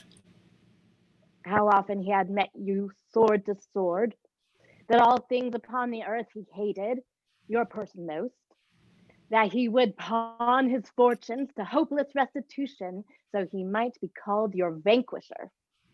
At Antium lives he? At Antium. I wish I had cause to seek him there, to oppose his hatred fully. Welcome home. Behold, these are the tribunes of the people, the tongues of the common mouth. I do despise them, for they do prank them in authority against all noble sufferance. Pass no further. Ha! What is that? Will be dangerous to go on. No further. What makes this change? The matter? Hath he not passed the noble and the common? Cominius, no. Have I had children's voices? Tribunes give way, he shalt out the marketplace. The people are incensed against him. Stop, or all will fall in broil. Are these your herd? Must these have voices that can yield them now and straight disclaim their tongue?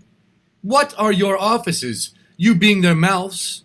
Why rule you not their teeth? Have you not set them on? Be calm. It is a purposed thing and grows by plot to curb the will of the nobility. Suffer it and live with such as cannot rule nor ever will be ruled. Call's not a plot. The people cry you mocked them, and of late, when corn was given them gratis, you repined, scandaled the suppliants, for the people called them time pleasers, flatterers, foes to nobleness.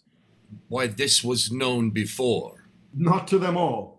Have you informed them, Civets? How? I informed them. You are like to do such business. Not unlike each way to better yours. Why then should I be counsel? By yon clouds, let me deserve it so well as you, and make me your fellow tribune. You shew too much of that, for which the people stir. If you will pass to where you are bound, you must inquire your way, which you are out of, with a gentler spirit, or never so noble as a consul, nor yoke with them for tribune. Let's be calm. The people are abused. Set on, this paltering becomes not Rome, nor has Coriolanus deserved this so dishonored rub laid falsely in the plain way of his merit. Tell me of corn. This was my speech, and I will speak again. No, not now, not now. Not in this heat, sir, now. Now, as I live, I will. My nobler friends, I crave their pardons. For the mutable, rank-scented many, let them regard me as I do not flatter, and therein behold themselves. I say again, in soothing them, we nourished against our senate the cockle of rebellion, insolence, sedition, which we ourselves have plowed for, sowed and scattered. By mingling them with us, the honored number, who lack not virtue, no, nor power, but that which they have given to beggars. Well, no more. No more words, we beseech you. How no more? As for my country, I have shed my blood, not fearing outward force, so shall my lungs coin words till their decay against those measles which we disdain should tatter us, yet sought the very way to catch them. You speak of the people as if you were a god to punish, not a man of their infirmity. 'Twere well we let people note. But what? His collar? Collar, were I as patient as the midnight sleep, by Jove, 'twould be my mind. It is a mind that shall remain a poison, where it is not poison any further. Shall of the minnows, mark you his absolute shall. 'Twas from the canon. Shall. O good but most unwise patricians. Why, you grave but reckless senators, have you thus given Hydra here to choose an officer, that with his peremptory shall, being but the the horn and noise of the monsters, wants not spirit to say he'll turn your current in a ditch and make your channel his. If he have power, then veil your ignorance. If none, awake your dangerous lenity. If you are learned, be not as common fools. If you are not, let them have cushions by you. You are plebeians.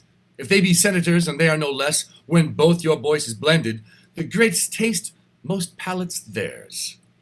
They choose their magistrate, and such a one as he who puts his popular shall, against a graver bench than ever frown in Greece. By Jove himself, it makes the councils base, and my soul aches to know, when two authorities are up, neither supreme, how soon confusion may enter twixt the gap of both, and take the one by the other. Well, on to the marketplace. Whoever gave that counsel to give forth the corn of the storehouses gratis, as 'twas used sometime in Greece. Well, we'll know more of that. Though their people had more absolute power, I say, they nourished disobedience, fed the ruin of the state. Why shall the people give one that speaks thus their voice? I'll give my reasons, more worthier than their voices. They know the corn was not our recompense, resting well assured that ne'er did service for't. Being pressed to war, even when the navel of the state was touched, they would not thread the gates. This kind of service did not deserve corn gratis. Being of the war, their mutinies and revolts, wherein they showed most valor, spoke not for them. The accusation which they have often made against the Senate, all cause unborn, could never be the motive of our so frank donation. Well, what then? How shall this Bison multitude digest the Senate's courtesy? Let deeds express what's like to be their words. We did request it. We are the greater poll, and in true fear they gave us our demands. Thus we debase the nature of our seats, and make the rabble call our cares fears, which will in time break ope the locks of the Senate, and bring in the crows to peck the eagles. Come, enough. Enough with overmeasure. No, take more. What may be sworn by, both divine and human, seal what I end withal. This double worship, where one part does disdain with cause, the other insult without all reason, where gentry, title, wisdom cannot conclude but by the yea and no of general ignorance, it must omit real necessities, and give way the while to unstable slightness. Purpose so barred, it follows. Nothing is done to purpose, therefore beseech you. You that will be less fearful than discreet, that love the fundamental part of state more than you doubt the change on it, that prefer a noble life before a long, and wish to jump a body with a dangerous physic that's sure of death without it, at once pluck out the multitudinous tongue, let them not lick the sweet which is their poison. Your dishonor mangles true judgment, and bereaves the state of that integrity which should be come't, not having the power to do the good it would, for the in which doth control't. Hath said enough. Has spoken like a traitor, and shall answer as traitors do. Thou wretch, despite o'erwhelm thee. What should the people do with these bald tribunes, on whom depending their obedience falls to the greater bench? In a rebellion, when what's not meet, but what must be, was law, then were they chosen. In a better hour, let what is meet be said it must be meet, and throw their power in the dust. Manifest treason. This as a council? No. Diedo's ho, let him be apprehended. Go call the people in whose name myself attached thee as a traitorous innovator, a foe to the public weal. Obey, I charge thee, and follow to thine answer. Hence, old goat. We'll surety him. Surety him. Aged sir, hands off. Hence, rotten thing, or I shall shake thy bones out of thy garments. Help, ye citizens. Enter a rabble of plebeians with the aediles. On both sides, more respect. Here's he that would take from you all your power. Seize him, aediles. Down with him. Down with him. Weapons, weapons, weapons! They all bustle about Coriolanus. Tribunes, patricians, citizens, what ho! Sicinius, Brutus, Coriolanus, citizens! Peace, stay. Hold. Peace, hold, I say, peace. What is about to be? I am out of breath. Confusions me, I cannot speak. You tribunes to the people, Coriolanus, patience.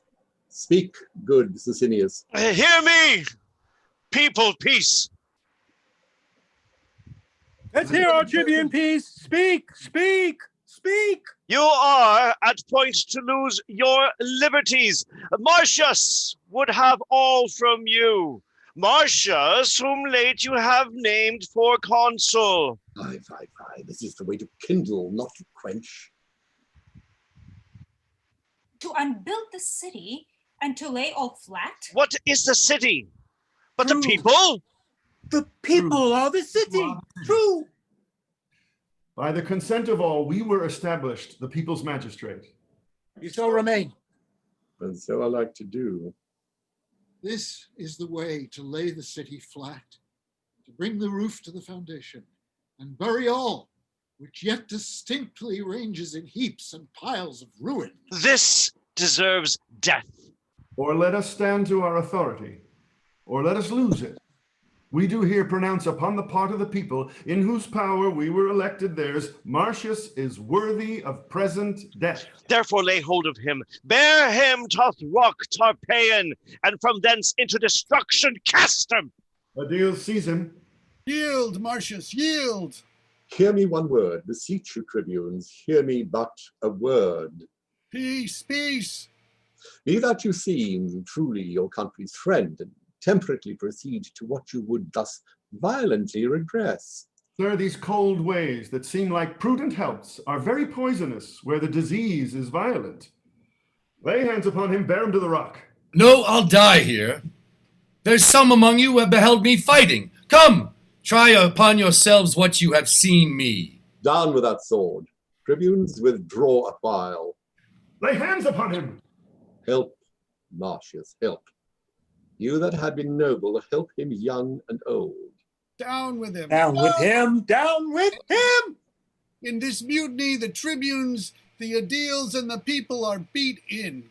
Go get you to our house, be gone away, all else will be naught. Get you gone. Stand fast. We have as many friends as enemies. Shall it be put to that? The gods forbid it. I pray thee, noble friend, home to thy house. Leave us to cure this cause. It is a sore upon us. You cannot tempt yourself. Be gone, I beseech you. I would they were barbarians as they are, though in Rome littered, not Romans as they are not. Though cowed in the porch of the Capitol. Begone, put not your worthy rage into your tongue. One time will owe another. On fair ground I could beat 40 of them. I could myself take up a brace of the best of them, yea, the 2 tribunes. But now 'tis odds beyond arithmetic, and manhood is called foolery when it stands against a falling fabric. Will you hence before the tag return, whose rage doth rend like interrupted waters, and o'erbear what they are used to bear? Pray you be gone. I'll try whether my old wit be in request for those that have but little. This must be patched with cloth of any color. Nay, come away. Exit Coriolanus. This man has marred his fortune. His nature is too noble for the world. He would not flatter Neptune for his trident, or Jove for power to thunder. His heart's his mouth. What his breast forges, his tongue must vent. And being angry, he does forget that he ever heard the name of death. Here's goodly work. I would they were abed. I would they were in Tiber. What the vengeance! Could he not speak him fair? Enter Brutus and Sicinius with the rabble again. Where is this viper that would depopulate the city and every man himself? You worthy tribune. He shall be thrown down the Tarpeian rock with rigorous hands. He hath resisted law, and therefore law shall come him further trial than the severity of the public power, which he so sets at naught. He shall well know the noble tribunes are the people's mouths, and we their hands. He shall sure on it. Sir. Peace. Do not cry havoc, where you should not, but where you should but hunt with modest warrant. Sir, how comes that you have hope to make this rescue? Hear me speak. As I do know the consul's worthiness, so I can name his faults. Consul? What consul? the consul Coriolanus. He, consul? No. No, If- no! If by the tribune's leave and yours, good people, I may be heard, I would carve a word or two, the which shall turn you to no further harm. There's so much loss of time. Speak briefly then, for we are peremptory to dispatch this viperous traitor, to eject him hence. We're but one danger, and to keep him here our certain death. Therefore it is decreed he dies tonight. Now the good gods forbid that our renowned Rome, whose gratitude towards her deserved children is enrolled in Jove's own book, like an unnatural dam should now eat up her own. He's a disease that must be cut away. Oh, he's a limb that has but a disease, mortal to cut off, to cure it easy. What has he done to Rome that's worthy death? Killing our enemies, the blood he hath lost, which I dare vouch is more than he hath by many an ounce. He dropped it for his country, and what is left to lose it by his country were to us all that do it and suffer it a brand to end the world. This is clean cam. Really awry. When he did love his country, it honored him. The service of the foot being once gangrened is not then respected for what it was before. We'll hear no more. Pursue him to his house and pluck him thence, lest his infection, being of catching nature, spread further. One more word, one word. This tiger-footed rage, when shall it find the harm of unshaked swiftness will, too late, tie leaden pounds to heels? Proceed by process, lest parties, he is well beloved, break out and sack the great Rome with the Romans. If it were so? What do you talk? Have we not had a taste of his obedience? Our isles smart, ourselves resisted. Come! Consider this. He has been bred in the wars since he could draw a sword and is ill-schooled in bolted language. Meal and bran together he throws without distinction. Give me leave, I will go to him and undertake to bring him in peace, where he shall answer by a lawful form in peace to his utmost peril. No. Noble tribunes, it is the humane way. The other course will prove too bloody, and the end of it unknown to the beginning. Noblemen Aeneas, be you then as the people's officer. Masters, lay down your weapons. Go not home. Meet on the marketplace. We'll attend you there, where if you bring not Marcius, we'll proceed in our first way. I'll bring him to you. Let me desire your company. He must come, or what is worse will follow. Pray you, let's to him. Exit omnes. Enter Coriolanus with nobles.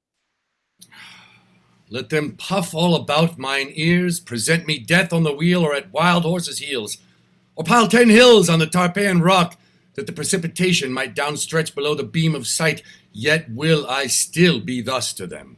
Enter Volumnia. You do the nobler. I muse my mother does not approve me further, who was wont to call them woolen vassals, things created to buy and sell with groats, to show bare heads in congregations, to yawn, be still and wonder, when one but of my ordinance stood up to speak of peace at war. I talk of you, why did you wish me milder? Would you have me false to my nature? Rather say I play the man I am? Oh, sir, sir, sir. I would have had you put your power well on before you had worn it out. Let go. You might have been enough the man you are with striving less to be so. Lesser had been the tryings of your disposition, if you had not showed them how you were disposed ere they lacked power to cross you. Let them hang. Aye, and burn too. Come, you've been too rough, something too rough. You must return and mend it. There's no remedy, unless by not so doing, our good city cleave in the midst and perish. Pray be counseled. I have a heart as little apt as yours, but yet a brain that leads my use of anger to better vantage. Well said, noble woman. Before he should thus stoop to the heart, but that the violent fit of the time craves it as physic for the whole state, I would put mine armor on, which I can scarcely bear. What must I do? Return to the tribunes. Well, what then? What then? Repent what you have spoken. For them I cannot do it to the gods. Must I do it to them? You are too absolute, though therein you can never be too noble. But when extremities speak, I have heard you say honor and policy, like unsevered friends in the ward you grow together. Grant that, and tell me in peace what each of them by the other lose that they combine not there. Tush, tush. A good demand.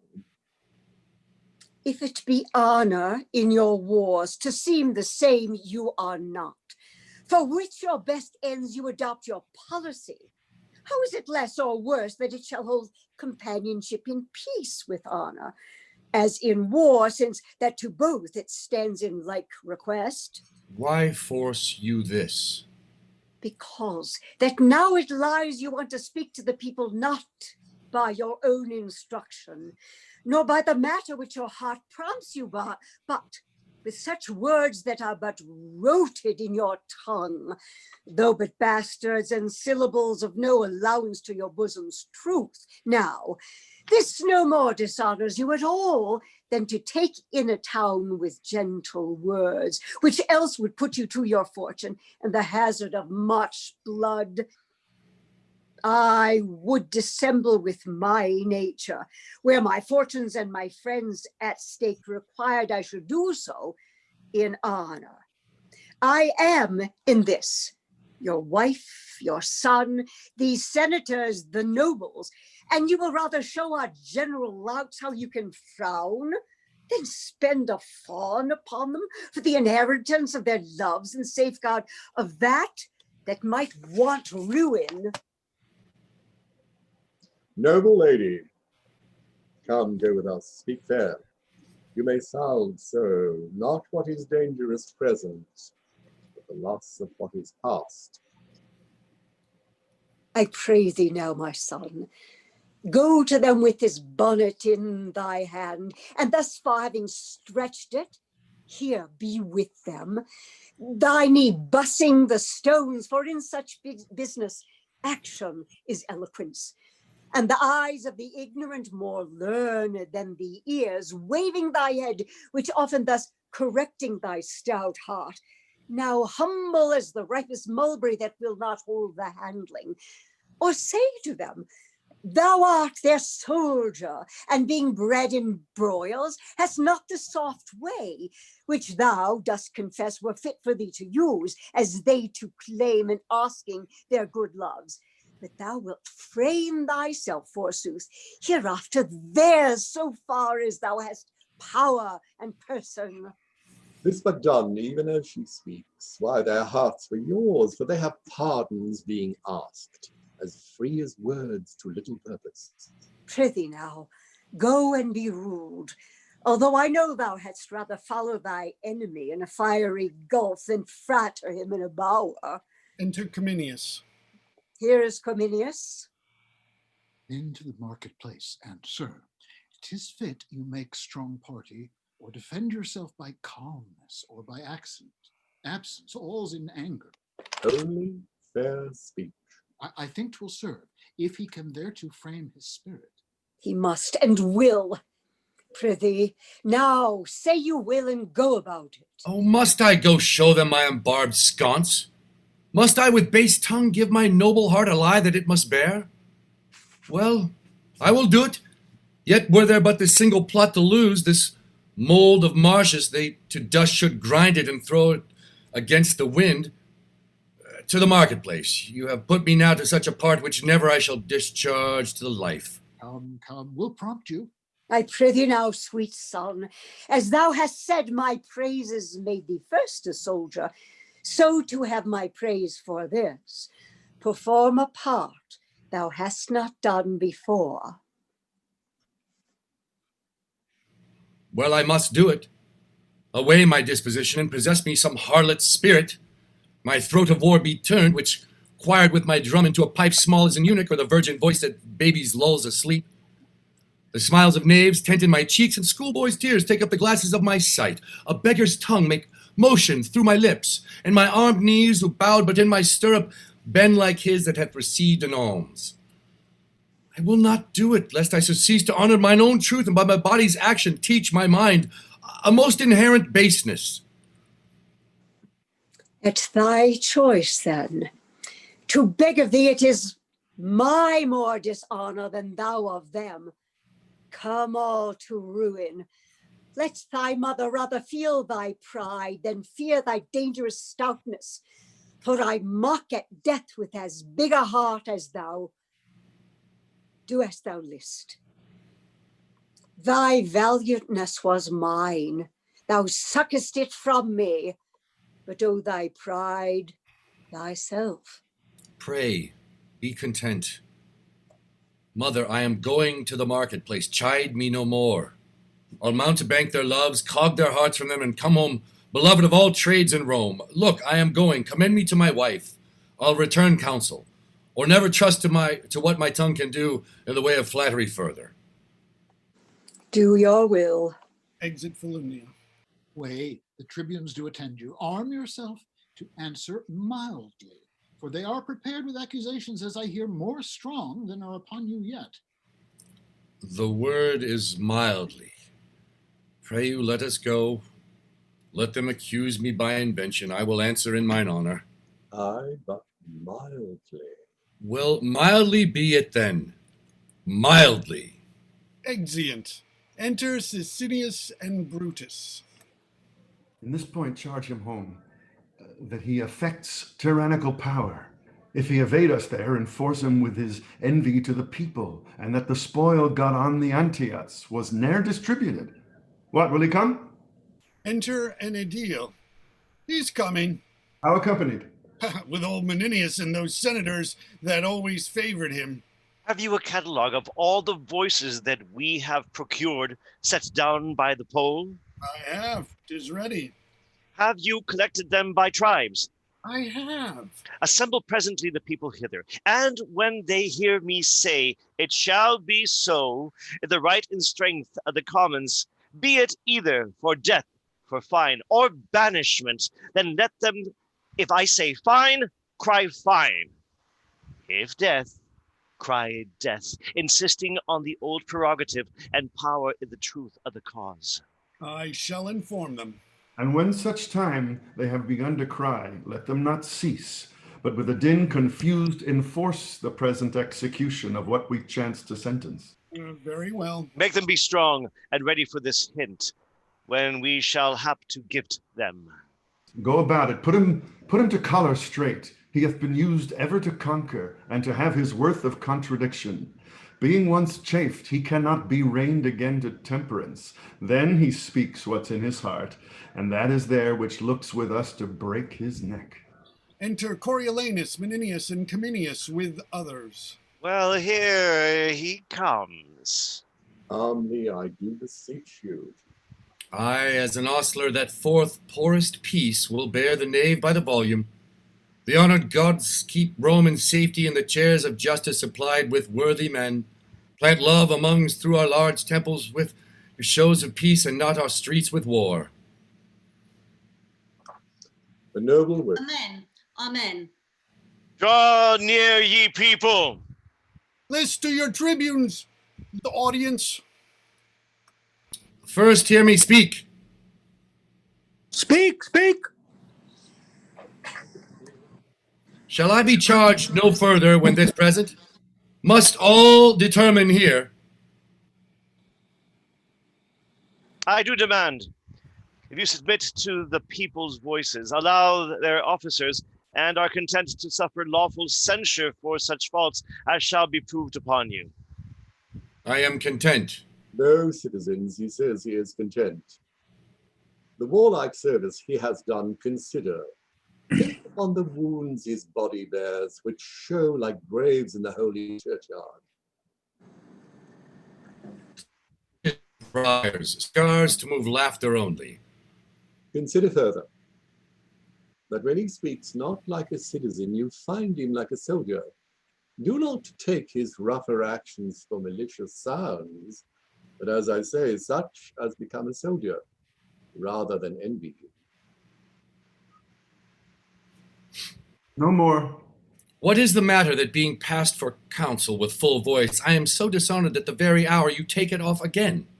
Answer to us. Say then, 'tis true, I ought so. We charge you that you have contrived to take from Rome all seasoned office and to wind yourself into power tyrannical, for which you are a traitor to the people. How traitor? Nay, definitely your promise. The fires of the lowest hell. Fold in the people. Call me traitor, thou injurious tribune. Within thine eyes, say 20,000 deaths in thy hands clutched. As many millions in thy lying tongue, both numbers I would say thou liest unto thee, with a voice as free as I do pray the gods. Mark you this, people? To the rock! To the rock with him! To the rock! Peace! We need to put new matter to his charge. What you have seen him do and heard him speak, beating your officers, cursing yourselves, opposing laws with strokes, and here defying those with great power must try him.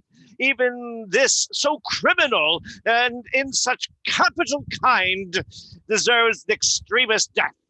But since he hath served well for Rome, What do you prate of service? I talk of that know it. You. Is this the promise you made your mother? No, I pray you. I'll know no further. Let them pronounce the steep Tarpeian death, vagabond exile, fleeing, pent to linger but with a grain of day. I would not buy their mercy at the price of one fair word, nor check my courage for what they can give, to have with saying, good morrow. For what he has, as much as in him lies, from time to time envied against the people, seeking means to pluck away their power, as now at last given hostile strokes, and that not in the presence of dreaded justice, but on the ministers that doth distribute it. In the name of the people and in the power of us the tribunes, we, even from this instant, banish him from our city in peril of precipitation from off the rock Tarpeian, never more to enter our Rome gates. In the people's name, I say it shall be so. It shall be so! It shall be so! Let him away! He is banished! It shall be so! I hear me, my masters and my common friends. He's sentenced. No more hearing. Let me speak. I have been counsel and can show from Rome her enemies' marks upon me.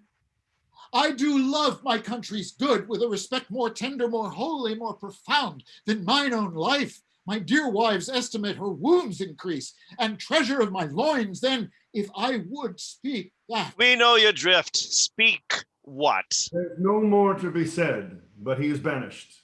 As enemy to the people and his country, it shall be so. It shall be so. It shall be so! You common cry of curs, whose breath I hate as reek of the rotten fens, whose loves I prize as the dead carcasses of unburied men that do corrupt my air.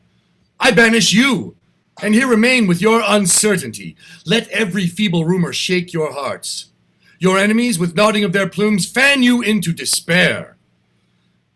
Have the power still to banish your defenders, till at length your ignorance, which finds not till it feels, making not reservation of yourselves, still your own foes, deliver you as most abated captive to some nation that won you without blows. Despising for you the city, thus I turn my back. There is a world elsewhere. Exeunt Coriolanus, Cominius with Cumales, they all shout and throw up their caps. The people's enemy is gone, is gone. Our enemy is banished. Go see him out the gates and follow him, as he hath followed you, with all despite. Give him deserved vexation. Let a guard attend us through the city. Come! Let us hit him out at the gates! Come, the gods! Preserve our noble tribunes! Come! Exeunt. And we will now, well, that's it. Great. Okay. Coriolanus is banished. Problem solved.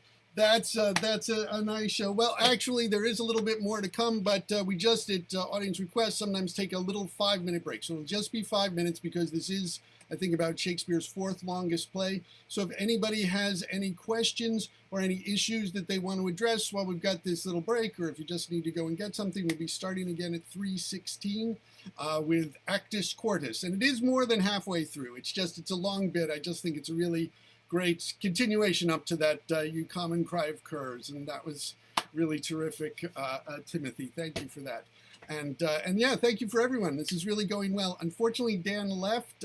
Not the Dan Horton left because he didn't. Somebody else took his lines, and so he went off. But otherwise, it's going pretty well.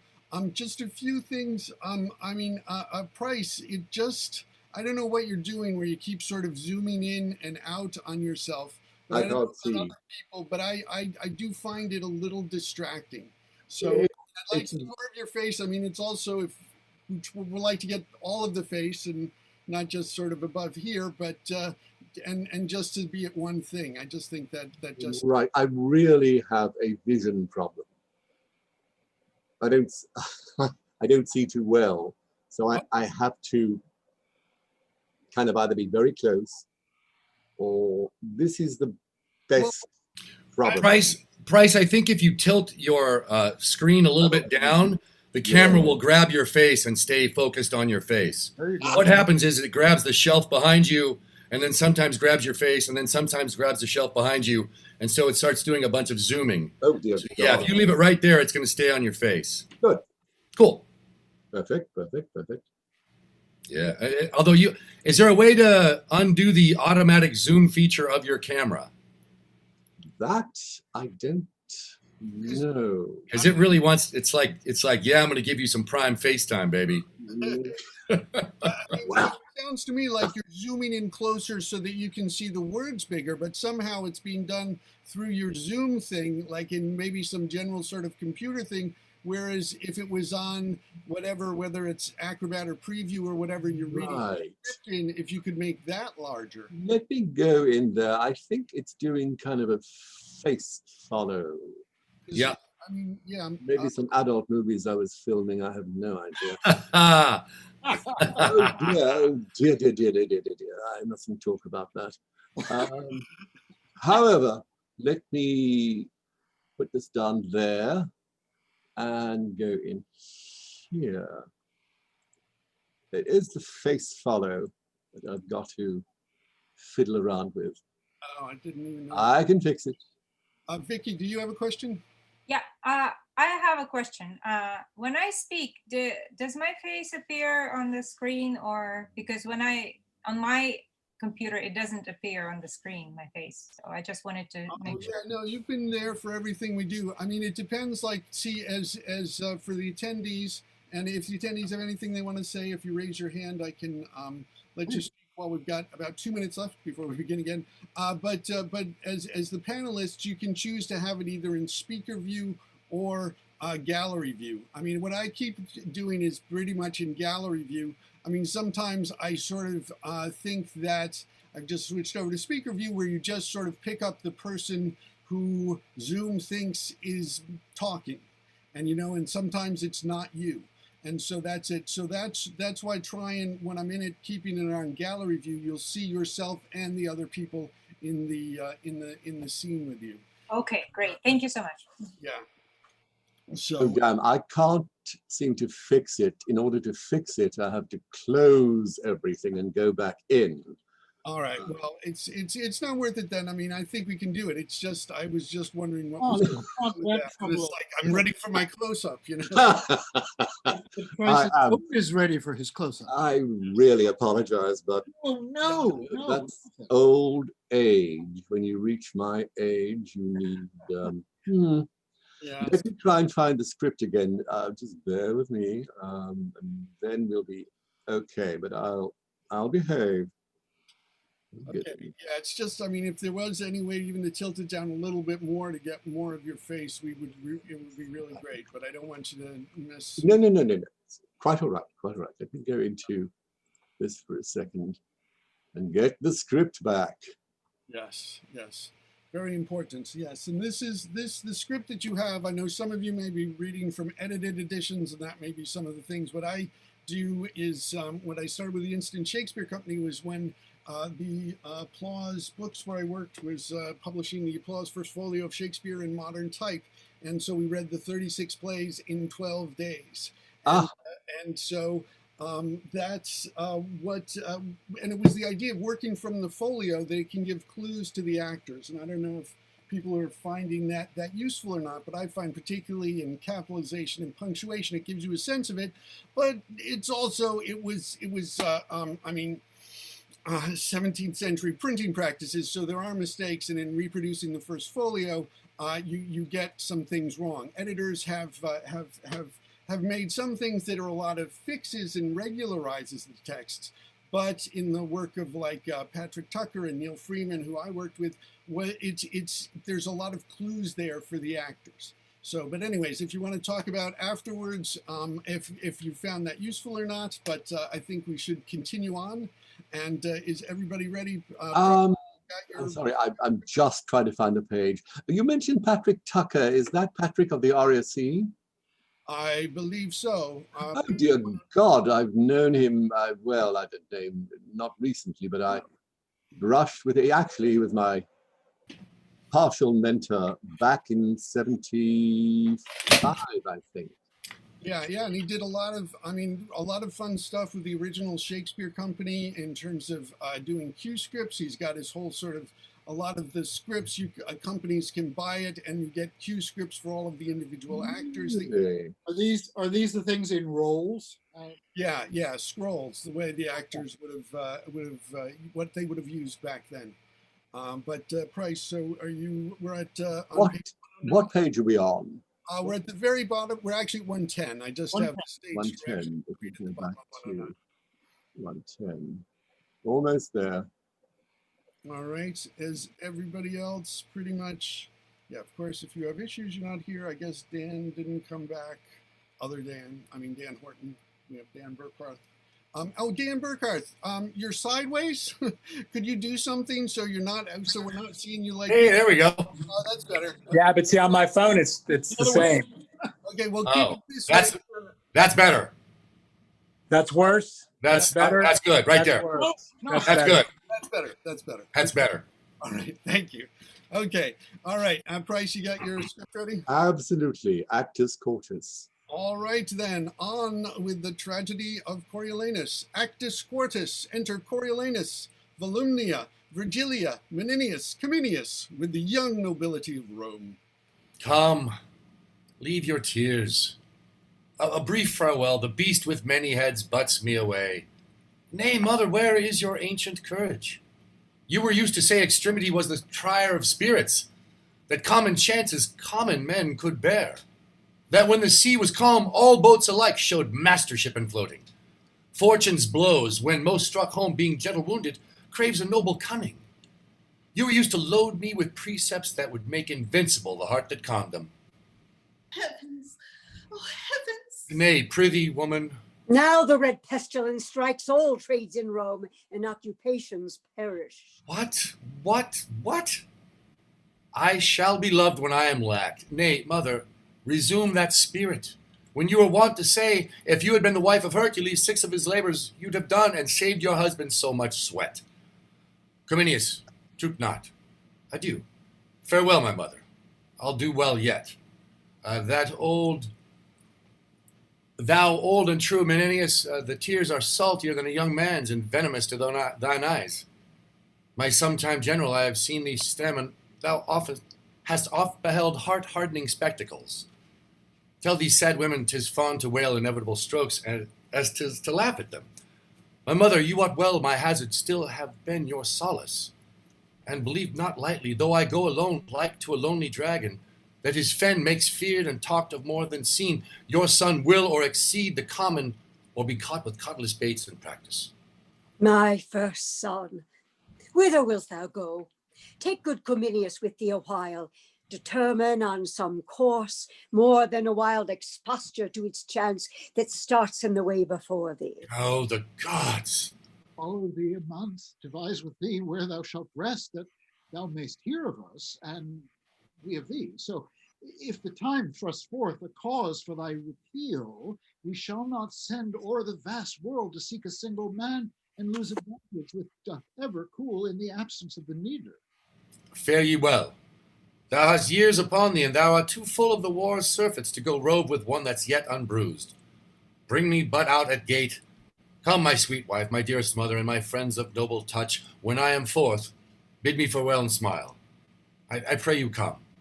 While I remain above the ground, you shall hear from me still, and never of me aught but what is like me formerly. That's worthily as any ear can hear. Let's not weep. If I could shake off but 7 years from these old arms and legs, by the good gods, I'd with thee every foot.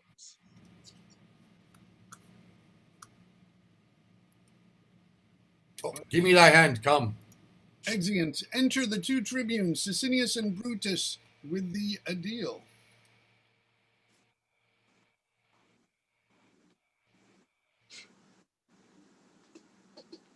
Sicinius and Brutus.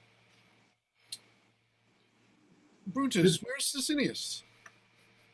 Am I my tribune's keeper? Bid them all home. He's gone and will no further. No, the nobility are vexed, whom we have sided in his behalf.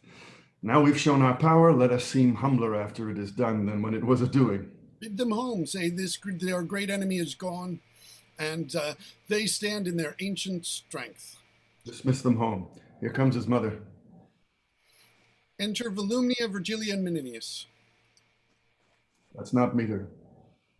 They say she's mad. They have ta'en note of us. Keep on your way. Oh, y'all well met. The hoarded plague of the gods requite your love. Peace, peace, be not so loud. If that I could for weeping, you should hear, nay, and you shall hear some. Will you be gone? I'll stay too. I would I had the power to say so to my husband. Are you mankind? Aye, fool, is that a shame? Note but this fool. Was not a man my father? Hadst thou fox ship to banish him that struck more blows for Rome than thou hast spoken words? Oh, blessed heavens! More noble blows than ever thou wise words, and for Rome's good, I'll tell thee what. Yet go, nay, for thou shalt stay too. I would my son were in Arabia, and thy tribe before him, his good sword in his hand. What then? When then? He'ld make an end of thy posterity. Bastards and all, good man, the wounds that he does bear for Rome. Come, peace. I would he had continued to his country as he began, and not unknit himself the noble knot he made. I would he had. I would he had. 'Twas you incensed the rebel. Catch that can judge as fitly of his worth as I can of those mysteries which heaven will not have earth to know. Pray, let's go. Now pray, sir, get you gone. You have done a brave deed. Ere you go, hear this. As far as doth the Capitol exceed the meanest house in Rome, so far, my son, this lady's husband here, this do you see, whom you have banished, doth exceed you all. Well, we'll leave you. Why stay we to be baited with one that wants her wits? Exit tribunes. Take my prayers with you. I would the gods had nothing else to do but to confirm my curses. Could I meet him but once a day, it would unclog my heart of what lies heavy to it. You have tilled them home, and by my troth, you have cause. You sup with me? Anger's my meat. I sup upon myself, and so shall starve with feeding. Come, let's go leave this faint puling and lament as I do in anger, Juno-like. Come, come, come. Fie. Exit. Enter a Roman and a Volci. I know you well, sir. And you know me. Your name, I think, is Adrian. It is so, sir, truly. I have forgot you. I'm a Roman, and my services are as you are, against him. Know you me yet? Nicanor, no. The same, sir. You had more beard when I last saw you, but your favor is well appeared by your tongue. What's the news in Rome? I have a note from the Volscian state to find you out there. You have well saved me a day's journey. There have been in Rome strange insurrections, people against the senators, patricians, and nobles. Hath been? Is it ended then? Our state thinks not so. They are in a most warlike preparation and hope to come upon them in the heat of their division. The main blaze of it is past, but a small thing would make it flame again. For the nobles receive so to heart the banishment of that worthy Coriolanus, that they are in a ripe aptness to take all power from the people and to pluck from them their tribunes forever. This lie glowing, I can tell you, and it is almost mature for the violent breaking out. Coriolanus banished? Banished, sir. You will be welcome with this intelligence, Nicanor. Mm-hmm. The day serves well for them now. I have heard it said that fittest time to corrupt a man's wife is when she's fallen out with her husband. Your noble Tullus Aufidius will appear well in these wars. His great opposer Coriolanus being now in no request of his country. He cannot choose. I am most fortunate thus accidentally to encounter you. You have ended my busyness, and I will merrily accompany you home. I shall between this and supper tell you most strange things from Rome, all tending to the good of their adversaries. Have you an army ready, say you? A most royal one. The centurions and their charges distinctly billeted already in the entertainment and to be on foot at an hour's warning. I am joyful to hear of their readiness, and I am the man, I think, that shall set them in present action. So, sir, heartily we met, and most glad of your company. You take my part from me, sir. I have the most cause to be glad of yours. Well, let us to go. Let us go together. Exeunt. Enter Coriolanus in mean apparel, disguised and muffled. A goodly city is this, Antium. City 'tis I that made thy widows. Many an heir of these fair edifices for my wars have I heard groan and drop. Then know me not, lest that thy wives with spits and boys with stones in puny battle slay me. Save you, sir. And you? Direct me, if it be your will, where great Aufidius lies. Is he in Antium? Oh, he is, and feast the nobles of the state at his house this night. Which is his house, beseech you? Oh, this here before you. Well, thank you, sir. Farewell.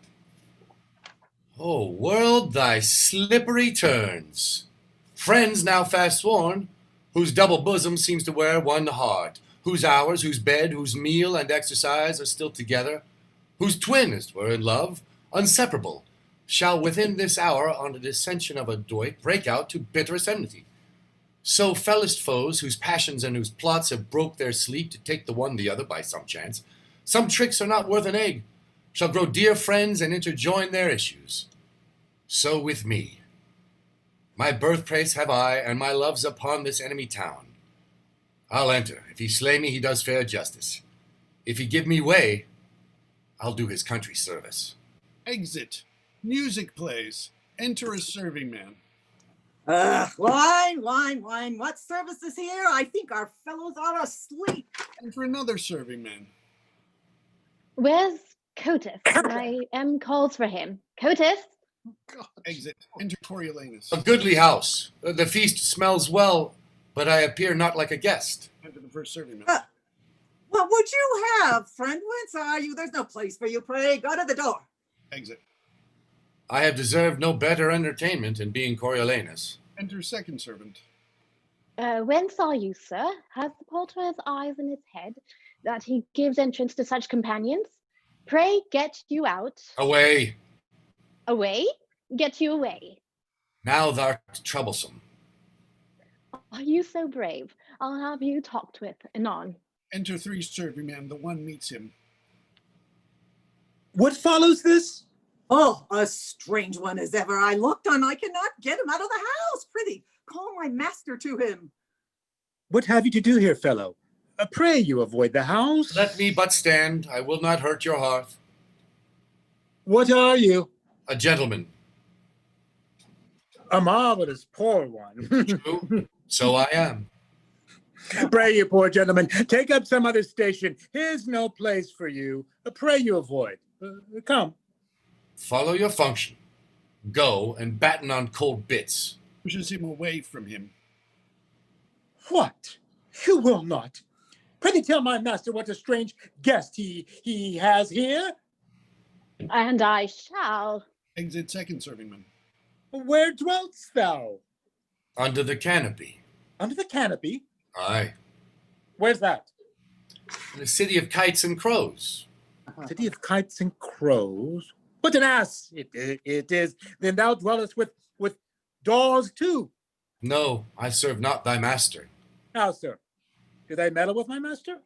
Aye, 'tis an honester service than to meddle with thy mistress. Thou pray'st and pray'st, serve with thy trencher, hence. Beats him away. Enter Ophidius with the servingmen. Where is this fellow? Here, sir. I've been beating him like a dog, but for disturbing the lords within.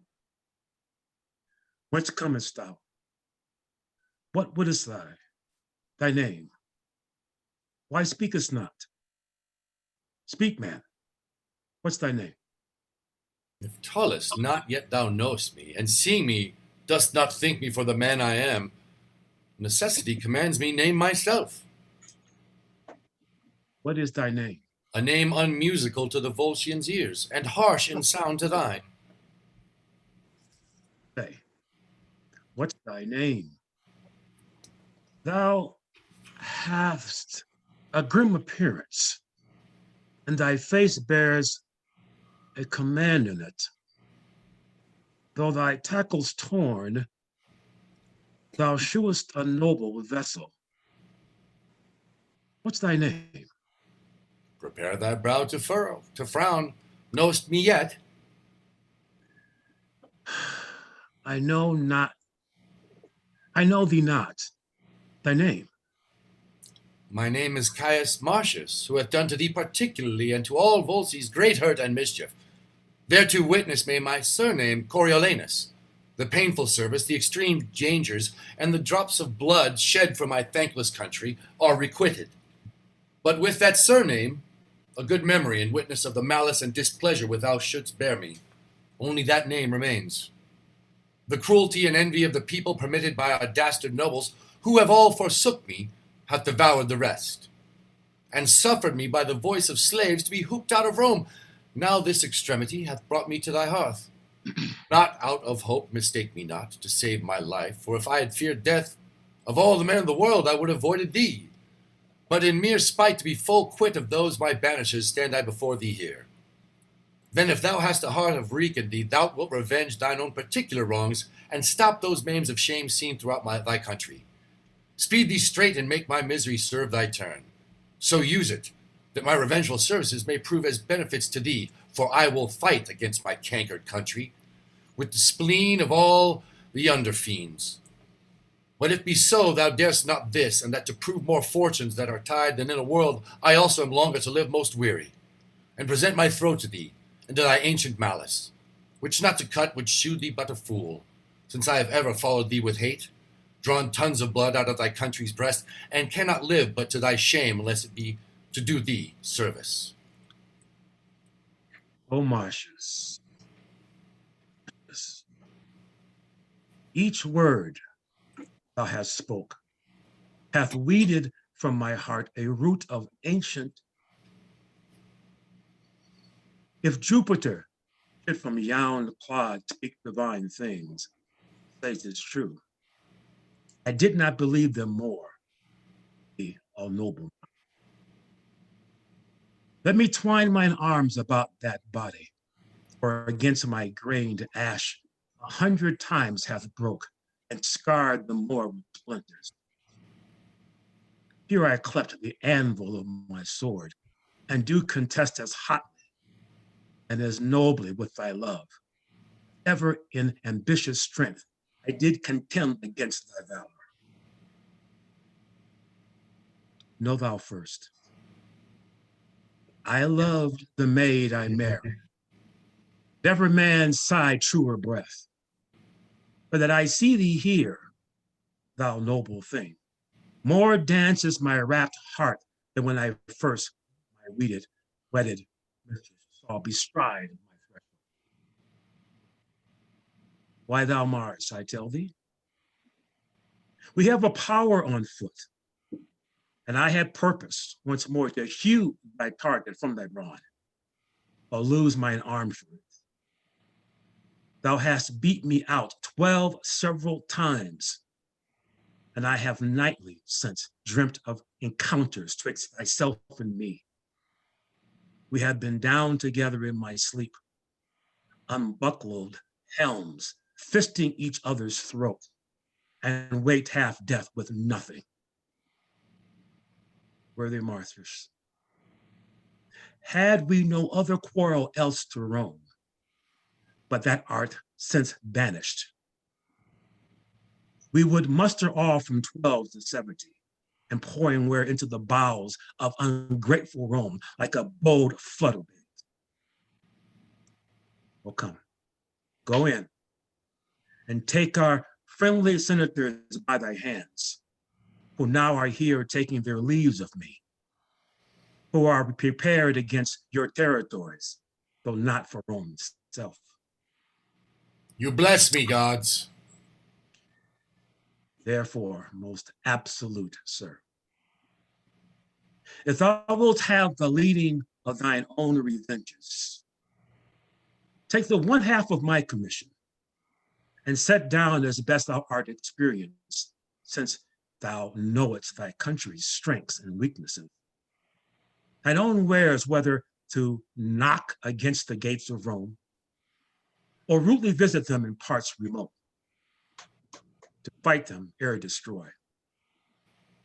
But come in. Let me commend thee first to those that shall say yea to thy desires. 1,000 welcomes, and more friend than e'er an enemy. Yet Marcia's, your hand most welcome. Exeunt. Enter 2 of the serving men. Here's a strange alteration. By my hand, I had thought to have stroken him with a cudgel, and yet my mind gave me his clothes made a false report of him. Oh, what an arm he has. He turned me about with his finger and his thumb, as one would set a top. Nay, I knew by his face that he was something in him. He had, sir, a kind of face, methought. I cannot tell how to term it. He had so looking, as it were, would I were hanged. But I thought there was more in him than I could think. So did I'll be sworn. He is simply the rarest man in the world. I think he is, but a greater soldier than he. You want one. Who, my master?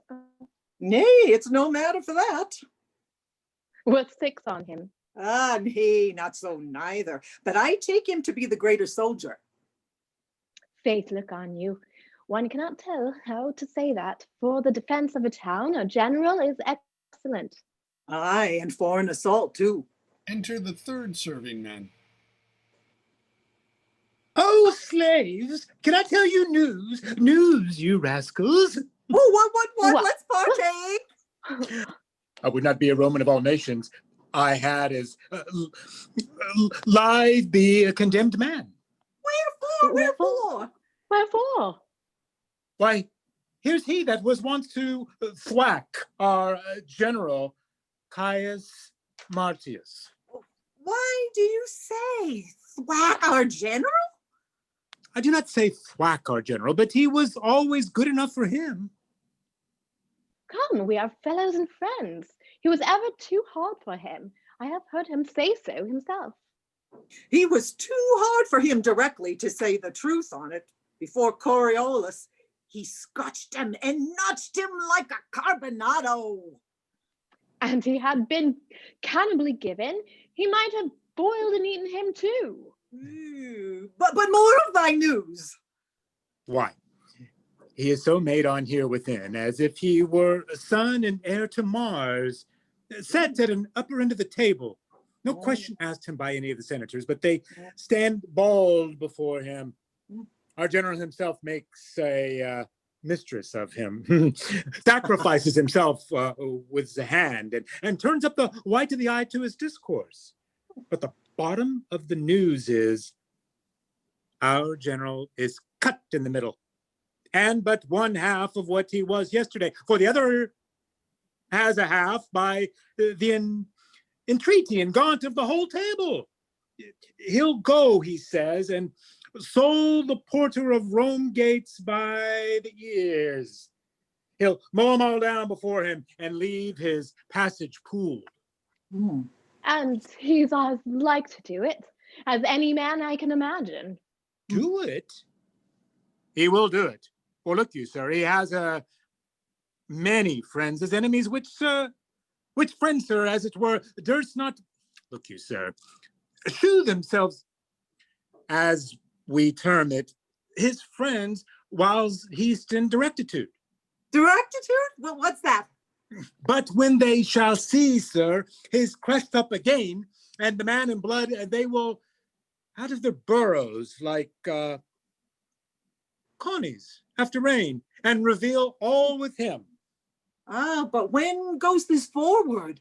Tomorrow, today, presently. Yeah, you shall have the drum stroke up by this afternoon. 'Tis as it were a parcel of their feast, and to be executed ere they wipe their lips. Why then we shall have a stirring world again. This peace is nothing but to rust iron, increase tailors, and breed ballad makers. Let me have war, I say. It exceeds peace as far as day does night. It's sprightly, walking, audible, and full of vent. Peace is very apoplexy, lethargic, mullet, deaf, sleepy, insensible, a getter of more bastard children than war's a destroyer of men. 'Tis so, and as well as in some sort maybe aside be a ravisher. So it cannot be denied that peace is a great maker of cuckolds. Aye, and it makes men hate one another. Reason, because they then less need one another. The wars, for my money. I hope to see Romans as cheap as Volscians. They are rising. They are rising. In. Exeunt. Enter the two tribunes, Sicinius and Brutus. We hear not of him, neither need we fear him. His remedies are tame, the present peace, the quietness of the people, which before were in a wild hurry. Here do we make his friends blush, that the world goes well, who rather had, though they themselves did suffer by't, behold dissentious numbers pestering streets, and see our tradesmen singing in their shops and going about functions friendly. Enter Menenius. We stood to it in good time.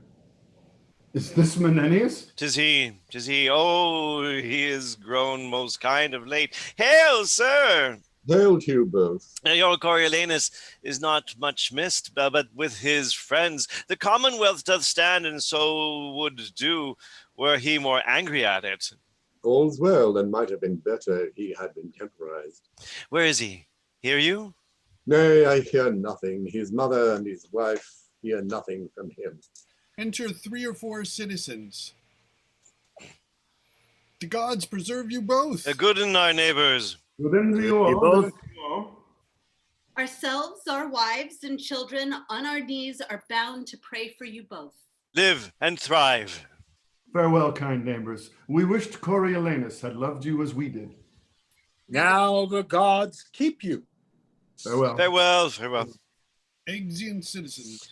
This is a happier and more comely time than when these fellows ran about the streets crying confusion. Caius Marcius was a worthy officer in the war, but insolent, o'ercome with pride, ambitious, past all thinking, self-loving. And affecting one's soul, thrown without assistance. I think not so. We should, by this, through all our lamentation, if he had gone forth consul, found it so. The gods have well prevented it, and Rome sits safe and still without him. Enter an aedile. Worthy tribunes, there is a slave whom we have put in prison. Reports of voices with two several powers are entered in the Roman territories, and with the deepest malice of the war, destroy what lies before them.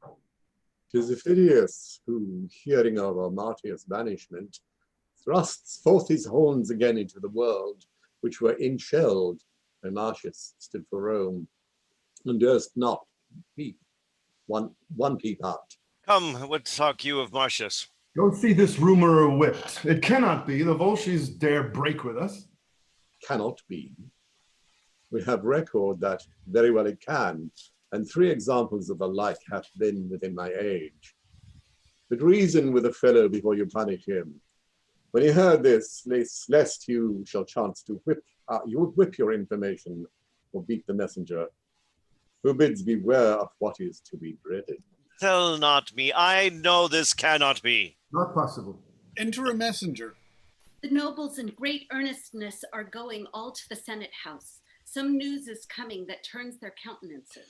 'Tis this slave. Go whip him for the people's eyes. Is raising nothing but his report. Yes, worthy sir. The slave's report is seconded, and more fearful is delivered. What more fearful? It is spoke freely out of many mouths, how probable I do not know, that Marcius joined with Phidias, leads a power against Rome, and vows revenge as spacious as between the youngest and oldest thing. This is most likely. Pleased only that the weaker sort may wish good Marcius home again. The very trick on't. This is unlikely. He and Phidias can no more atone for the violent at contrariety. Enter messenger. You are sent for to the Senate. A fearful army led by Caius Marcius, associated with Phidias, rages upon our territories, and have already o'erborne their way, consumed with fire, and took what lay before them. Enter Cominius.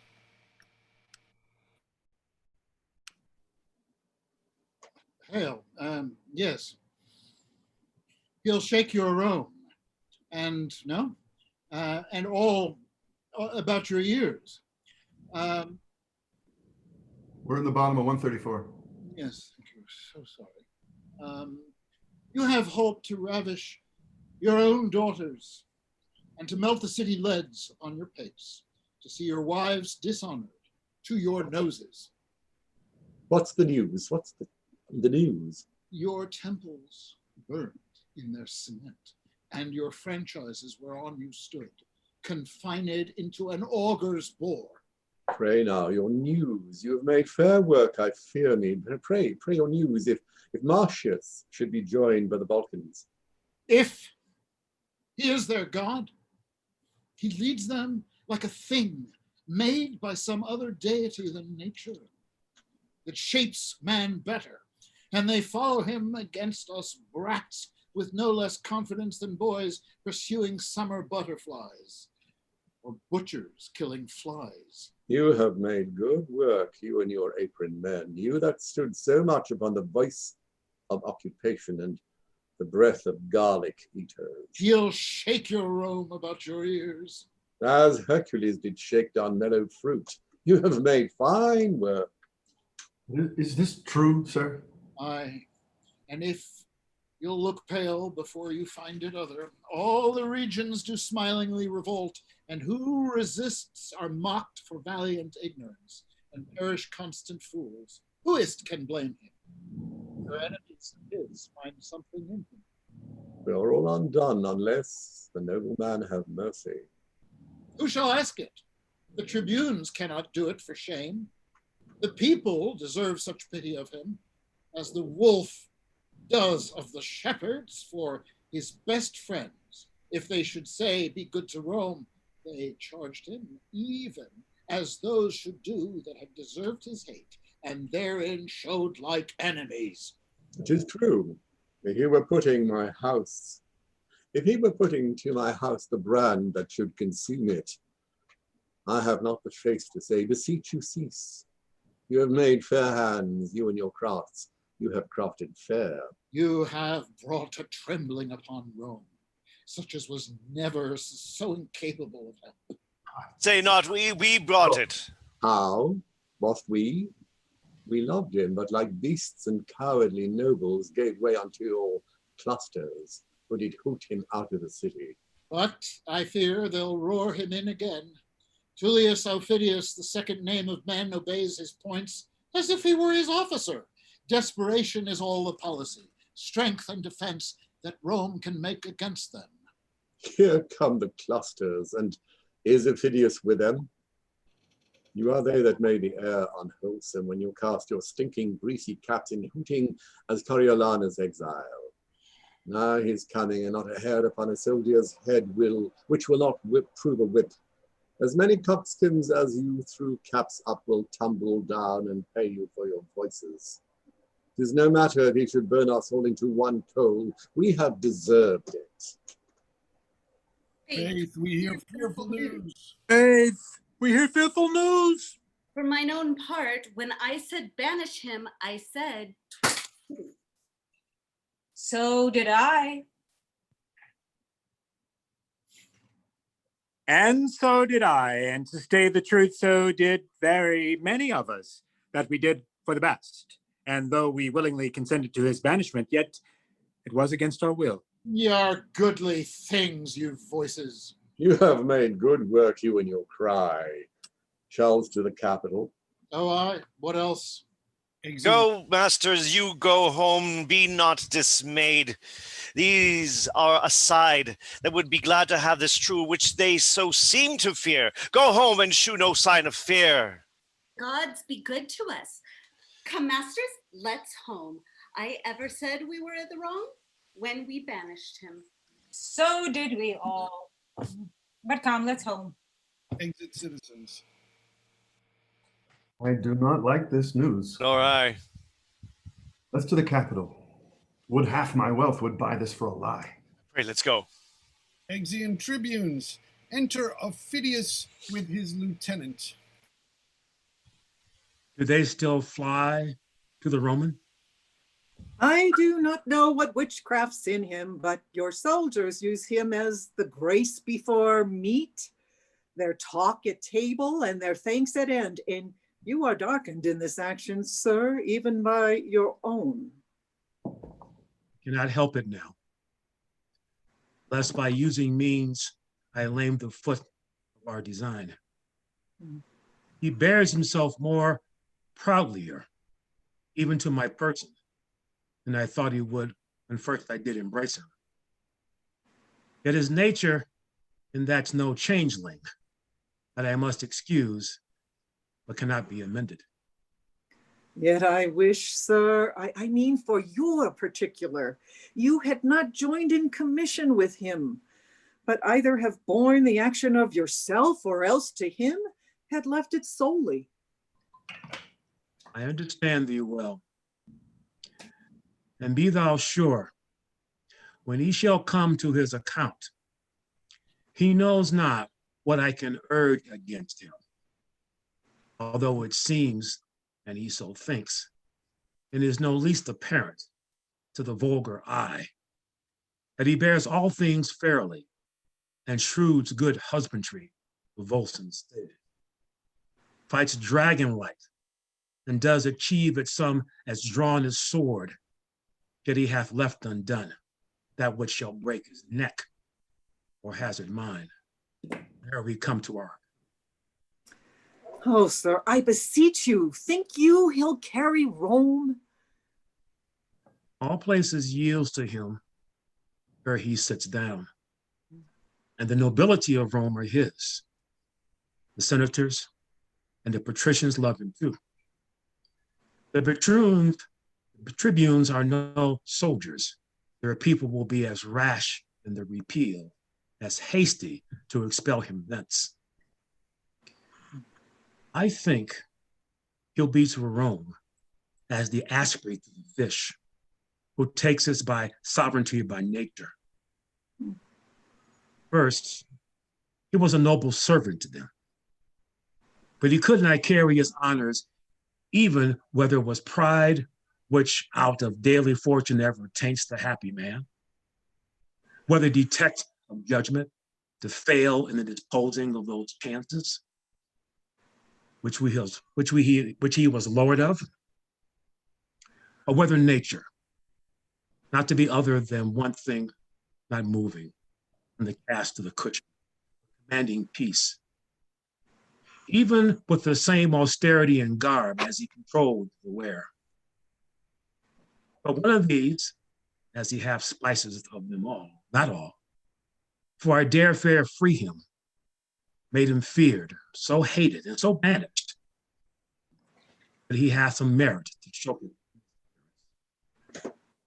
So our virtue lie in the interpretation of the time. Power into itself most commendable.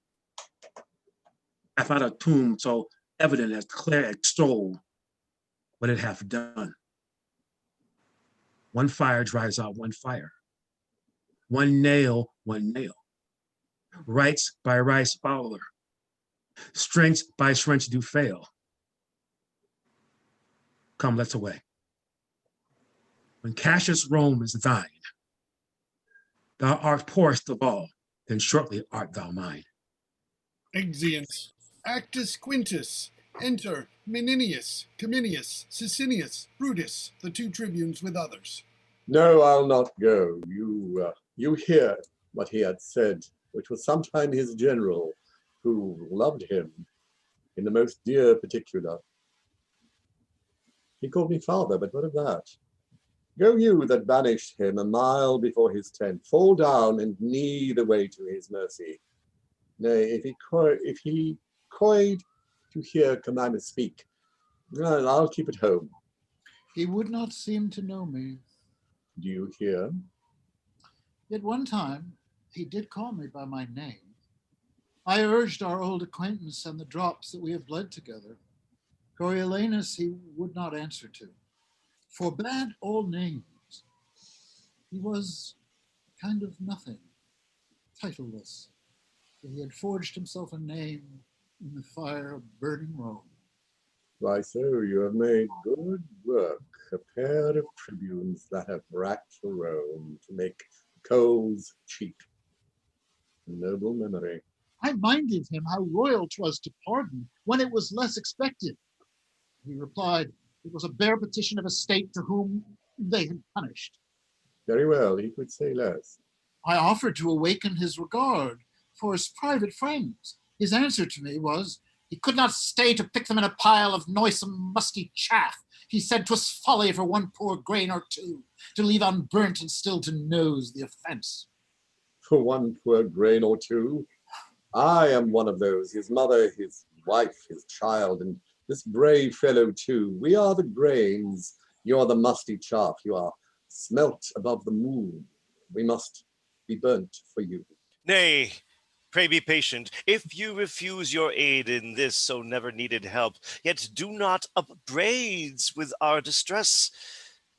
But sure, if you would be your country's pleader, your good tongue, more than an instant army, we can make might stop our countrymen.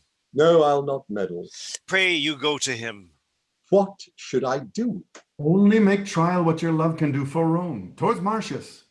Well, and so that Marcius return me as Cominius is returned unheard. What then? But as a discontented friend, grief shot with his unkindness, say it be so. Yet your goodwill must have that thanks from Rome after the measure as you intended well. I'll undertake it. I think he'll hear me. Yet to bite his lip and harm at good Cominius much unhearts me. He was not taken well. He had not dined. his veins unfilled.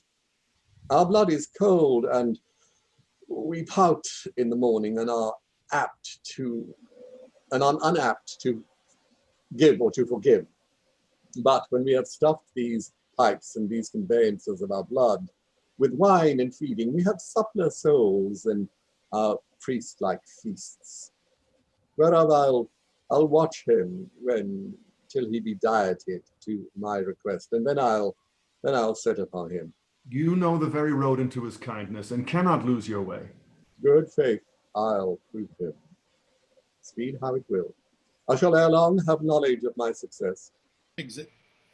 You'll never hear him. Not. I tell you, he does sit in gold. His eye red as 'twould burn Rome, and his injury the jailer to his pity. I kneeled before him. 'Twas very faintly he said, "Rise, dismiss me thus with his speechless hand."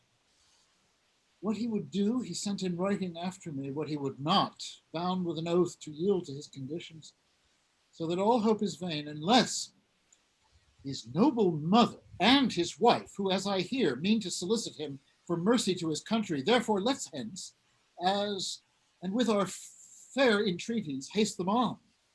Exeunt. Enter Menenius to the watch or guard. Stay! Whence are you? Stand! Go back! To godlike men, 'tis well, but by your leave, I am an officer of state and come to speak with Coriolanus. From whence? From Rome. You may not pass. You must return. Our general will not no more hear from thence. You'll see your Rome embraced with fire before you'll speak with Coriolanus. Good, my friends, if you have heard your general talk of Rome and of his friends there, it is lots to blanks. My name hath touched your ears. It is Menenius. Be it so. Go back. The virtue of your name is not here passable. I tell you, fellow, the general is my lover. I have been the book of his good acts, whence men have read his fate unparalleled, happily amplified, for I have verified, my friends, of which is chief, with all the sighs that verity would have lapsed suffering. Nay, sometimes, like to a bowl upon a subtler ground, I have tumbled past the throw, and in his praise have almost stamped the leasing. Therefore, fellow, I must have leave to pass. Faith, sir, if you had told as many lies in his behalf as you have uttered words in your own, you should not pass here. No, though it were as virtuous to lie as to live chastely. Therefore, go back. Prithee, fellow, remember my name is Menenius, always factionary on the party of your general. Howsoever you've been his liar, as you say you have, I'm the one that, telling true under him, must say you cannot pass. Therefore go back. Has he dined, canst thou tell? For I would not speak with him till after dinner. You are a Roman, are you? As I am as the general is. Then you should hate Rome, as he does. Can you, when you have pushed out your gates, the very defender of them, and in a violent popular ignorance given your enemy your shield, think to front his revenges with the easy groans of old women, the virginal palms of your daughters, or with the palsied intercession of such a decayed dotant as you seem to be? Can you think to blow out the intended fire your city is ready to flame in with such weak breath as this? No, you are deceived. Therefore, back to Rome and prepare for your execution. You are condemned. Our general has sworn you out of reprieve and pardon. Sirrah, if the captain knew I were here, he would use me with estimation. Come, my captain knows you're not. I mean my general. My general cares not for you. Back, I say, go! Lest I let forth your half pint of blood. Back! That's the uttermost of your having. Back! Hey, but fellow. Enter Coriolanus with the Phidias. What's the matter? Now you, companion, I'll say an errand for you. You shall now know that I am in estimation. You shall perceive that a Jack Gardent cannot office me from my son, Coriolanus. Guess but my entertainment with him, if thou standst not in the state of hanging on some death more long in spectatorship, and crueler in suffering. Behold now, presently, the swords for what's to come upon thee gloriously. The glorious gods sit in hourly synod about thy particular prosperity, and love thee no worse than my old father Menenius did. Oh, my son, thou art preparing fire for us. Look thee, here's water to quench it. I was hardly moved to come to thee, but being assured none but myself could move thee, I have been blown out of your gates with sighs, and conjure thee to pardon Rome and thy petitionary countrymen. The good gods assuage my wrath, and turn the dregs of it upon this varlet here, who like a block hath denied my access to thee. Away. How? Away. Wife, mother, child, I know not. My affairs are servanted to others. Though I owe my revenge properly, my remission lies in Volscian breasts. That we have been familiar in great forgetfulness shall poison rather than pity. Note how much, therefore be gone. Mine ears against your suits are stronger than your gates against my force. Yet for I love thee, take this along. I writ it for thy sake, and would have sent it. Another word, Menenius. I will not hear thee speak. This man of Phidias was my beloved in Rome, yet thou beholdst. Keep a constant temper. Exeunt. Mane the guards and Menenius. Now, sir, is your name Menenius? There's a spell you see of much power. You know the way home again. Do you hear how we are shent for keeping your greatness back? What cause you think I have to swoon? I neither care for the world, nor your general, for such things as you. I can scarce think there's any use in slight. He that hath a will to die by himself fears not from another. Let your general do his worst, for you see, for you, be that you are long and your misery may increase with your age. I say to you, as I've said too, away. Exit. Noble fellow, I warned him. A worthy fellow is our general. He, the rock, the oak, not to be wind shaken. Exit watch. Enter Coriolanus and Phidias. We will before the walls of Rome tomorrow set down our host. My partner in this action, you must report to the Volscian lords how plainly I have borne this business.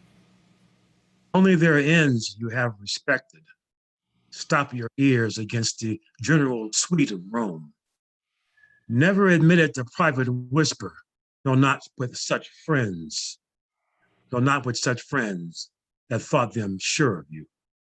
This last old man, whom with a cracked heart I'd have sent to Rome, loved me above the measure of a father. Nay, goaded me indeed. Their latest refuge was to send him, for whose old love I have, though I shewed sorely to him, once more offered their first conditions which they did refuse, and cannot now accept. To grace him only, that thought he could do more. A very little I have yielded to. Fresh embassies and suits, nor from state nor private friends hereafter will I lend ear to. Ha! What shout is this? Out within. Ah! Shall I be tempted to infringe my vow in the same time 'tis made? I will not. Enter Virgilia, Volumnia, Valeria, young Marcius, with attendants. My wife comes foremost, then the honored mold wherein this trunk was framed, and in her hand the grandchild to her blood. But out, affection, all bond and privilege of nature break, let it be virtuous to be obstinate. What is it that curtsy's worth, or those dove's eyes which can make gods forsworn? I melt and am not of stronger earth than the others. My mother bows as if Olympus to a molehill should in supplication nod, and my young boy hath an aspect of intercession which great nature cries, deny not. Let the Volsces plough Rome and harrow Italy. I'll never be such a gosling to obey instinct, but stand as if a man were author of himself and knew no other kin.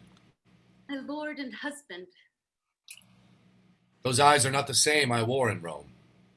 the sorrow that delivers us thus changed makes you think so. Like a dull actor now, I have forgot my part. And I am out, even to a full disgrace.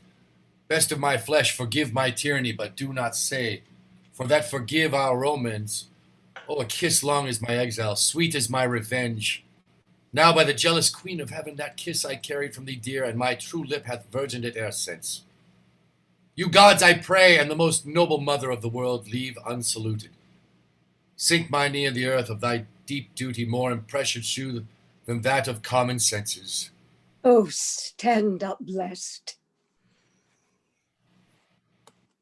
Whilst with no softer cushion than the flint, I kneel before thee, and unproperly so duty as mistaken all this while between the child and parent. What's this? Your knees to me? To your corrected son? Then let the pebbles on the hungry beach flup the stars. Then let the mutinous wind strike the proud cedars against the fiery sun, murdering impossibility to make what cannot be slight work. Thou art my warrior. I hope to frame thee. Do you know this lady? The noble sister of Publicola, the moon of Rome, chaste as the icicle that's curdled by the frost from purest snow and hangs on Dian's temple. Dear Valeria. This is a poor epitome of yours, which by the interpretation of full time may show like all yourself. The god of soldiers, with the consent of supreme Jove, inform thy thoughts with nobleness, that thou mayst prove to shame unvulnerable and stick in the wars like a great sea mark, standing every flaw, and saving those that eye thee. Your niece, Ira. That's my brave boy. Even he, your wife, this lady and myself are suitors to you. I beseech you, peace. Or if you'd ask, remember this before. The thing I have forsworn to grant may never be held by your denials. Do not bid me dismiss my soldiers or capitulate again with Rome's mechanics. Tell me not wherein I seem unnatural. Desire not to lay my rages and revenges with your colder reasons. Oh, no more, no more. You have said you will not grant us anything, for we have nothing else to ask but that which you deny already. Yet, we will ask that if you fail in our request, the blame may hang upon your hardness. Therefore, hear us. Ophidius, and you vultures, mark, for we'll hear not from Rome in private your request. Should we be silent and not speak, our raiment and state of bodies would bewray what life we have led since thy exile. Think with thyself, how more unfortunate than all living women are we come hither, since that thy sight which ought make our own eyes flow with joy, dance heart with comfort, constrains them weep and shake with fear and sorrow, making the mother, wife and child to see the son, the husband, and the father tearing his country's bowels out, and to poor we thy enmity most capital. Thou barrest our prayers to the gods, which is a comfort that all but we enjoy. For how can we, alas, how can we for our country pray, whereto we are bound, together with thy victory, whereto we are bound? Alack, or must we lose the country, our dear nurse, or else thy person, our comfort in the country? We must find an evident calamity, though we had our wish, which side should win. For either thou must act as foreign recreant, be led with manacles through our streets, or else triumphantly tread on thy country's ruin and bear the palm for bravely shed thy wife and children's blood. For myself, son, I purpose not to wait on fortune till these wars determine. If I cannot persuade thee rather to show a noble grace to both parts, then seek the end of one. Thou shalt no sooner march to assault thy country than to tread, trust to it thou shalt not, on thy mother's womb that brought thee to this world. I and mine that brought you forth this boy to keep your name living to time. I shall not tread on me. I'll run away till I'm bigger, then I'll fight. Not of a woman's tenderness to be, requires no child nor woman's face to see. I have sat too long. Nay, go not from us thus. If it were so, that our request did tend to save the Romans, thereby to destroy the Volsces whom you serve, you might condemn us as poisonous of your honor. No. Our suit is that you reconcile them. While the Volsces might say, this mercy we have showed the Romans, this we have received, and each in either side give the all hail to the and cry, be blessed for making up this peace. Thou knowest, great son, the end of war's uncertain, but this certain, that if thou conquerest Rome, the benefit which thou shalt thereby reap is such a name whose repetition will be dogged with curses, whose chronicle thus writ, the man was noble, but with his last attempt, he wiped it out, destroyed his country, and his name remains to the ensuing age abhorred. Speak to me, son. Thou hast affected the fine strains of honor, to imitate the graces of the gods, to tear with thunder the wide cheeks of the air, and yet to charge thyself with a bolt that should rive an oak. Why dost not speak? Thinkest thou it honorable for a nobleman still to remember wrongs? Daughter, speak you, he cares not for your weeping. Speak thou, boy, perhaps thy childishness will move him more than can our reasons. There's no man in the world more bound to his mother. Yet here he lets me prate like one i' the stocks. Thou hast never in thy life showed thy dear mother any courtesy. When she, poor hen, fond of no second brood, loaden had clucked to thee to the wars, and safely home, loaden with honor, say my requests unjust, and spurn me back. But if it be not so, thou art not honest, and the gods will plague thee that thou restrainest from me the duty which to a mother's part belongs. He turns away. Down, ladies. Let us shame him with our knees. To his surname Coriolanus longs more pride than pity to our prayers. Down. N.N. This is the last. So. We will home to Rome and die among our neighbors. Nay,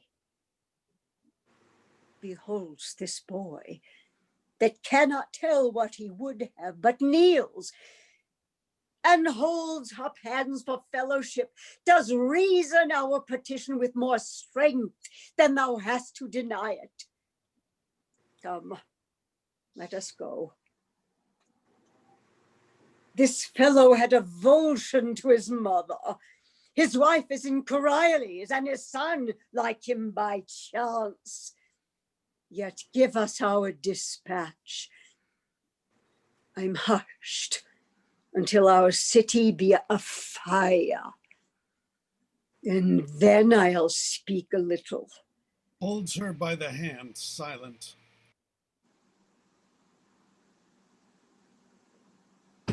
Mother, what have you done? Behold, the heavens do ope, the gods look down, and this unnatural scene they laugh at. Oh, my mother, mother, oh, you have won a happy victory to Rome. But for your son, believe it, oh, believe it, most dangerously you have him with him prevailed, if not most mortal to him, but let it come. Aufidius, though I cannot make true wars, I'll frame convenient peace. Now, good Aufidius, were you in my stead, would you have heard a mother less, or granted less? Aufidius? I was moved withal. I dare be sworn you were. And, sir, it is no little thing to make mine eyes to sweat compassion, but, good sir, what peace you'll make, advise me, for my part I'll not to Rome, I'll back with you, and pray you stand me in this cause. Oh, mother, wife. I am glad thou hast set thy mercy, thy honor, thy difference in thee. How that I'll woke myself a former fortune. Aye, by and by, but we will drink together, and you shall bear a better witness back then words, which we on like conditions will have countersealed. Come, enter with us. Ladies, you deserve to have a temple built you. All the swords in Italy and her confederate arms could not have made this peace. Exeunt. Enter Menenius and Sicinius. See you yon coin at the Capitol, yon corner? By way of that. If it be possible for you to displace it with your little finger, there's some hope. The ladies of Rome, especially his mother, may prevail upon him, but I say there is no hope in it. Our throats are sentenced and stay upon execution. Is it possible that so short a time can alter the condition of a man? There is difference between a grub and a butterfly. Yet a butterfly is a grub. This Marcius is grown from man to dragon. He has wings. He's more than a creeping thing. He loved his mother dearly. So did he me, and no more remembers his mother now than an 8-year-old horse. The tartness of his face sows ripe grapes. When he walks, he moves like an engine. The ground shrinks before his treading. He's able to pierce a corslet with his eye, talks like a knell, and his hum is a battery. He sits in state like a thing made for Alexander. What he bids is done, is finished without his bidding. He wants nothing of God, but eternity and a heaven to throne in. Yes, mercy if you report him truly. I paint him in the character. Mark what mercy his mother shall bring from him. There is no more mercy in him than there's milk in a male tiger, that shall our poor city find. All this is long of you. The gods be good unto us. No, in such a case, the gods will not be good unto us. When we banished him, we respected them not, and he returning to break our necks, they respect us not. Enter a messenger. Sir, if you'd save your life, fly to your house. The plebeians have got your fellow tribune and hail him up and down, all swearing. If the Roman ladies bring not comfort home, they'll give him death by inches. Enter another messenger. What's the news? Good news. Good news. The ladies have prevailed. The Volscians are dislodged, and Marcius gone. A merrier day did never yet greet Rome. No, not the expulsion of the Tarquins. Friend, art thou certain this is true? Is't most certain? As certain as I know the sun is fire. Where have you lurked that you make doubt of it? Ne'er through an arch so hurried the blown tide as the recomforted through the gates. Why hark you? Trumpet, hautboys, drums beat all together. The trumpets, sackbuts, psalteries, and fifes, tabors, and cymbals, and the shouting Romans make the sun dance. Hark you! I shout within. This is good news. I will go meet the ladies. This Volumnia is worth of consuls, senators, patricians, a city full of tribunes such as you, a sea and land shore. You have prayed well today. This morning, for a 10,000 of your throats, I'd not have given a doit. Hark how they joy. Down still with the shouts. Citizen servant, citizen. First, the gods bless you for your tidings. Next, accept this, my thankfulness. Sir, we have all great cause to give great thanks. They're near the city. Almost at point to enter. We'll meet them and help the joy. Exeunt. Enter two senators with ladies passing over the stage with other lords. Behold our patroness, the life of Rome. Call all your tribes together, praise the gods, and make triumphant fires, strew flowers before them, unshoot the noise that banished Marcius, repeal him with the welcome of his mother, cry, welcome, ladies, welcome. Welcome, ladies, welcome. A flourish with drums and trumpets. Enter Tullus Aufidius with attendants. Go tell the lords at the city I am here. Deliver them this paper, having read it. Bid them repair to the marketplace, where I, even in theirs and in the commons' heirs, will vouch the truth of it. Him I accuse. The city ports by this hath entered and intends appeared before the people, hoping to purge himself with words. Dispatch. Enter 3 or 4 conspirators of Aufidius' faction. Welcome. How is it with you, our general? Even so, as with a man by his own alms, imprisoned, and with his charity slain. Most noble sir, if you do not hold the same intent wherein you wished us parties, will deliver you of your great danger. Sir, cannot tell. We must proceed as if we do find the people. The people will remain uncertain whilst twixt you there's difference, but the fall of either makes the survivor hear of all. Next to strike him admits a good construction. I raised him, and I pawned my honor for his truth. As being so heightened, he watered his new plants with the dews of flattery, seducing so my friends. And to this end, he bowed his nature never known before, but to be rough, unswayable, and free. His stoutness when he did stand for counsel, which he lost by lack of stooping. That I would have spoke of. Being banished for it, he came into my hearth, presented to my knife his throat. I took him, made him joint servant with me, gave him way in all his own desires. Nay, let him choose out of all my files his projects to accomplish. My best and freshest men served his designments. In mine own person, I hope to reap the fame which he did in all his, and took some pride to do myself this wrong. Till at last I seemed his follower, not partner. And I waged with me his countenance as if I bid him mercenary. So he did, my lord. For which the army marveled at it. And in the last, when he had carried Rome, and that we looked for no less spoil than glory. There was it, for which my sinews shall be stretched upon him.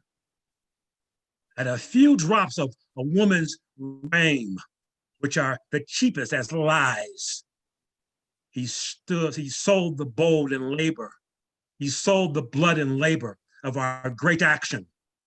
Therefore shall he die. And I'll renew me in his fall. But hark. Drums and trumpet sounds with great shouts of the people.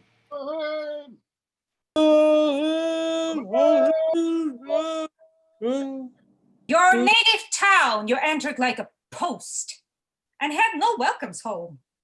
But he returns splitting the air with noise. And patient fools, whose children he hath slain, their base throats tear with giving him glory.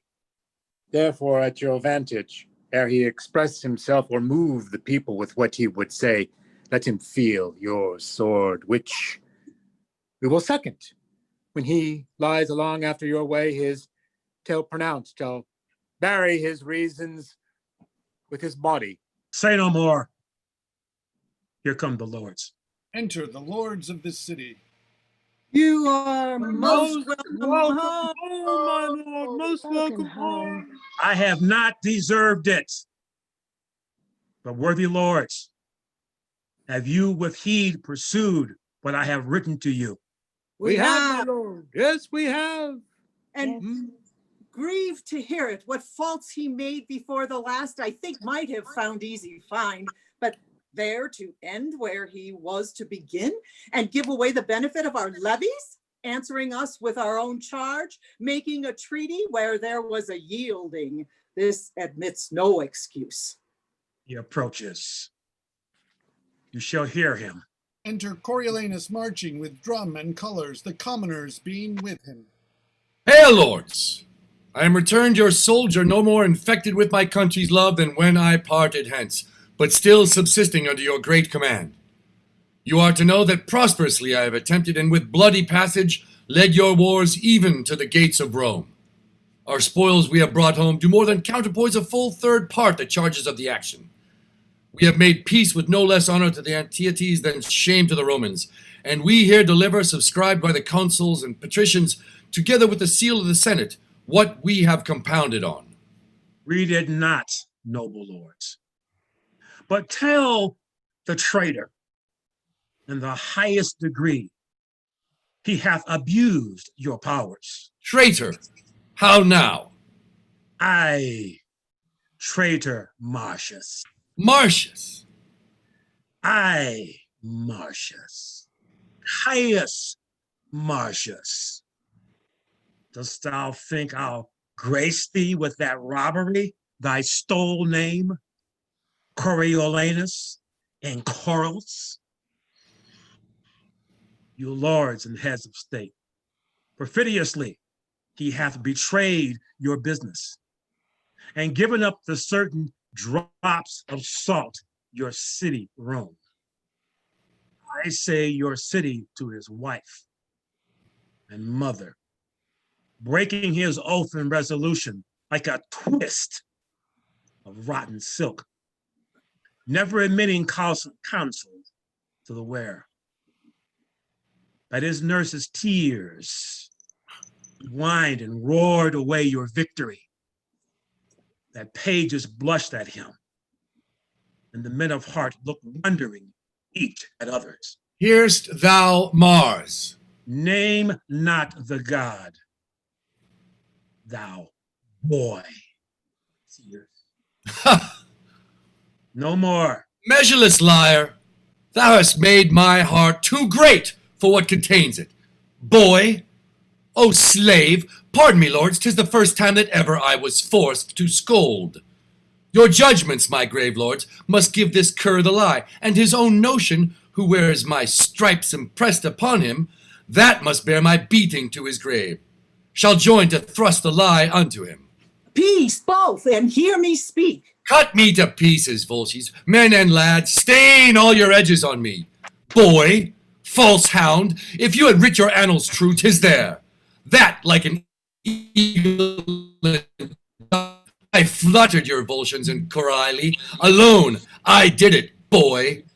Why, noble lords, would you be put in the middle of his blind fortune, which was your shame, by this unholy braggarts? for your own eyes and ears. Let him die for it! Let him die for it! Tear him to Tear him pieces. tear him to pieces! Do it, He President! killed He my killed son! my son! My daughter! And he killed my cousin! He killed my father! Killed my Go father! away. Peace. The man is noble, and his fame folds in this orb of the earth. His last offenses to us shall have judicious hearing. Stand, Ophidius, and trouble not the peace. Oh, that I had him, with 6 Ophidiuses or more his tribe, to use my lawful sword. Insolent, vain. Kill. Kill! Kill! Kill! Kill him! Kill him! Marcius, who My noble falls, masters! Ophidius stands on him. My noble masters, hear me speak. Oh, Tullus, Thou hast done a deed, whereat valor will weep. Tread not upon him, masters. All be quiet. Put up your swords. My lords, when you shall know, as in his rage provoked by him, you cannot. The great danger which this man's life did owe you, you'll rejoice. That he is thus cut off. Please it your honors to call me to your senate. I'll deliver myself, your loyal servant, and endure your heaviest censure. bear from hence his body and mourn you for him. Let him be regarded as the most noble course that ever herald did follow to his urn. His own impatience takes from Ophidius a great part of blame. Let's make the best of it. My rage is gone, and I'm struck with sorrow. Take him up. Help thee at the cheer fest, soldiers, and I'll be one. Beat thou the drum that it speak mournfully. Tell your steel spike. When the city he hath widowed and then child many a one, which is the hour bewailed the inquire in the injury, that he shall have a noble memory. Assist. Exeunt, bearing the body of Marcius. A dead march sounded. Fini. Ladies and gentlemen, this has been Well your done. production of Thank the tragedy of Thank Coriolanus. you all very Today's presentation was brought to you by Tim Mullins, Bryce Codesy, Oliver Conant, Amy Ames, Elena Warren Zachary, Megan Cooper, Amy Amos again, Bill Blankenberg, Ben Pelosi, the missing Dan Horton, Kathy C. Lombardi Collins, Mark Lynch, Victoria Papiani, Kathy Collins Lombardi again, the missing Dan Horton, and yours truly, I am your playmaster, Dan Burkhardt, signing off for the company of Instant Company. Instant Shakespeare.